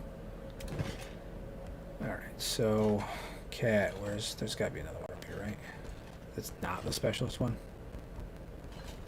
No? Are we one short? We're one short. Of course we are. Of course we are. That's fine. Drifter leather, plated long boots, and they're standard, or are they all shoddy or above? Prototype, a little standard. Okay. Armor acquired. I changed my mind on the helmets. I'm so indecisive. I am so wildly indecisive. Over to you. We're going to put better pants on you for sure. A little more befitting, a little bit more defendable. You know what? I think Cat would have a nice wolf headgear. That'd be good. He's a Dwagar, you know? It's his thing. It'll work.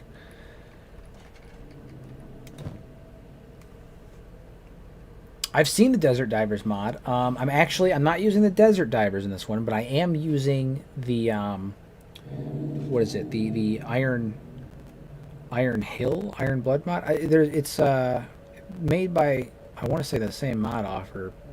It's in the same vein though, but I've used the Desert Divers mod. Actually, there was a video that I did a couple months back talking about Kenshi 2, where I use that in the background footage, is the Desert Divers mod. I was attacking in the background footage. It was my team using the Desert Divers armor mod attacking Flats Lagoon. That was the background footage.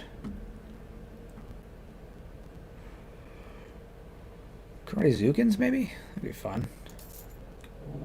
Yeah, that's cool. Just enough protection will not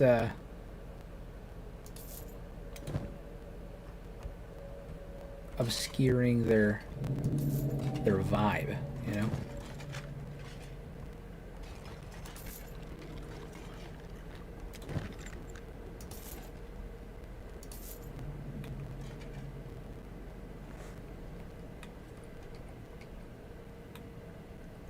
I don't think I do. I don't think I have it or heard of it.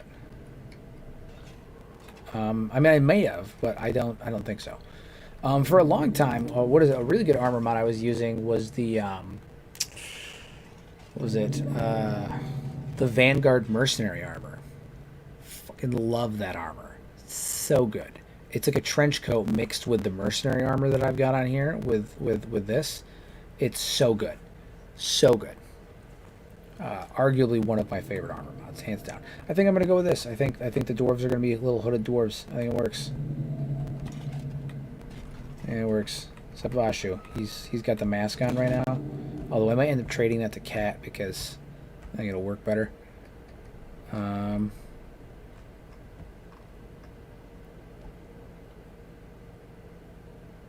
then here's what we'll do. We'll put that back on you. Sell that off to you. Rebuy it for Cat. That works. And then, because we want to make sure we can see his beard, right? I don't want to get rid of his beard. So what we're going to do with you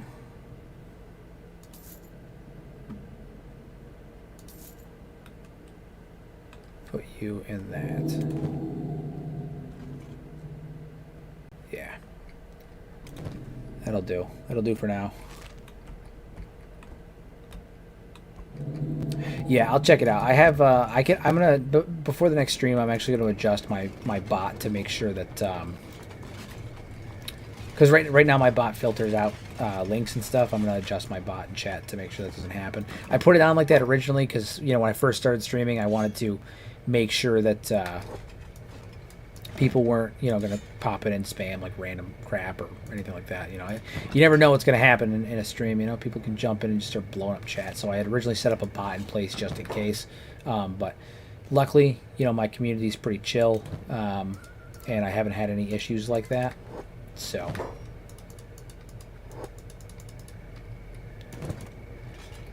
What do you mean out of trading range? I'm right here. I'm right here. Whatever. Let's try this one. Whatever. All right. Well, I am pretty satisfied with how that went so far. Let's. Yeah, I mean, it's like I said, it's one of those things. I set up my my bot originally to filter things out. One of my big worries about streaming was just like, I don't particularly care about getting trolled or heckled or anything like that. Like it's not really anything anything I ever pay too much mind to. I try to cultivate a really positive community. So on occasion when I do get a negative comment or I do get people that are really, really pissed at me because I have an opinion that they don't like for whatever reason, I am just good at ignoring it. But one thing that I was always concerned about with stream is just like either me saying something stupid because I have a really dark sense of humor in real life, and I tend to say things that are a little edgy or a little wishy-washy because I think they're funny, and so I've always been a little worried about me biting myself in the ass on that, or which I don't think is a sentence, biting myself in the ass, shooting myself in the foot, that's a better one, on that, or just people being generally annoying. But anyway, my favorite area in the game, tough. I like a lot of areas in the game for several different reasons. Favorite area.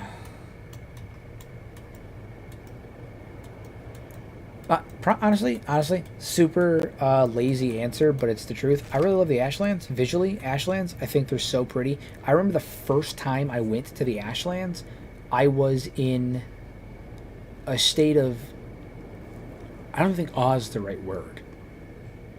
It was very disturbing the first time I went there. You know, I had never been there before. I hadn't even read anything about it. Like, I hadn't spoiled anything. So the first time I went there and I saw the scale of the structures there, it was the equivalent of like realizing how tiny you are in the universe. I felt so small, and it was unnerving. It was really unnerving. I was super, almost uncomfortable, just because of the sheer scale of the ruins in the Ashlands. Those structures are huge, and it's with Kenshi. You know, there's a lot of really large things in Kenshi, but for the most part, the first time I went there, I was, you know, walking through the ruins, and just the sheer scale of them, I just felt so tiny, and it was really unnerving. You know, I imagine that's the vibe they were going for when they made it, and they fucking nailed it, because I was so uncomfortable.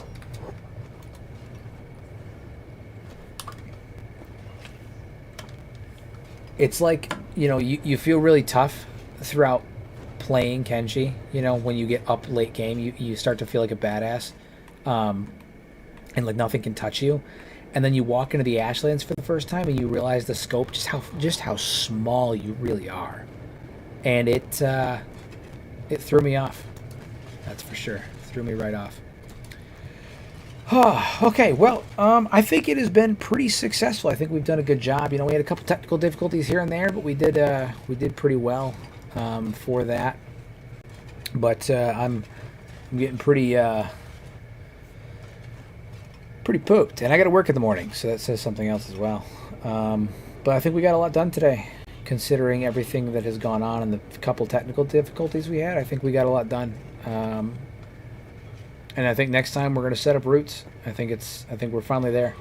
We have a sizable force. We have the means to defend ourselves from anything that comes, and I think that it is time. So definitely get ready for that. But I think I'm about to ready to call it, guys. I do appreciate everyone joining in and enjoying the stream. I appreciate Kane, dropping memberships for people. That's a big help, of course, as always. I appreciate anything anybody can do. And I just like that you guys hang out and are enjoying the series. I started this with no expectations, and I'm glad that people are enjoying it as much as they are. So we'll be back here in a couple of days with more Kenshi Dwarves, so don't you guys worry about that. We're going to keep this going. We're going to ride it till the end, till every faction is dead and Kenshi belongs to us. But I am here in his head. Use your powers for good instead of evil. Make a difference in someone's life. And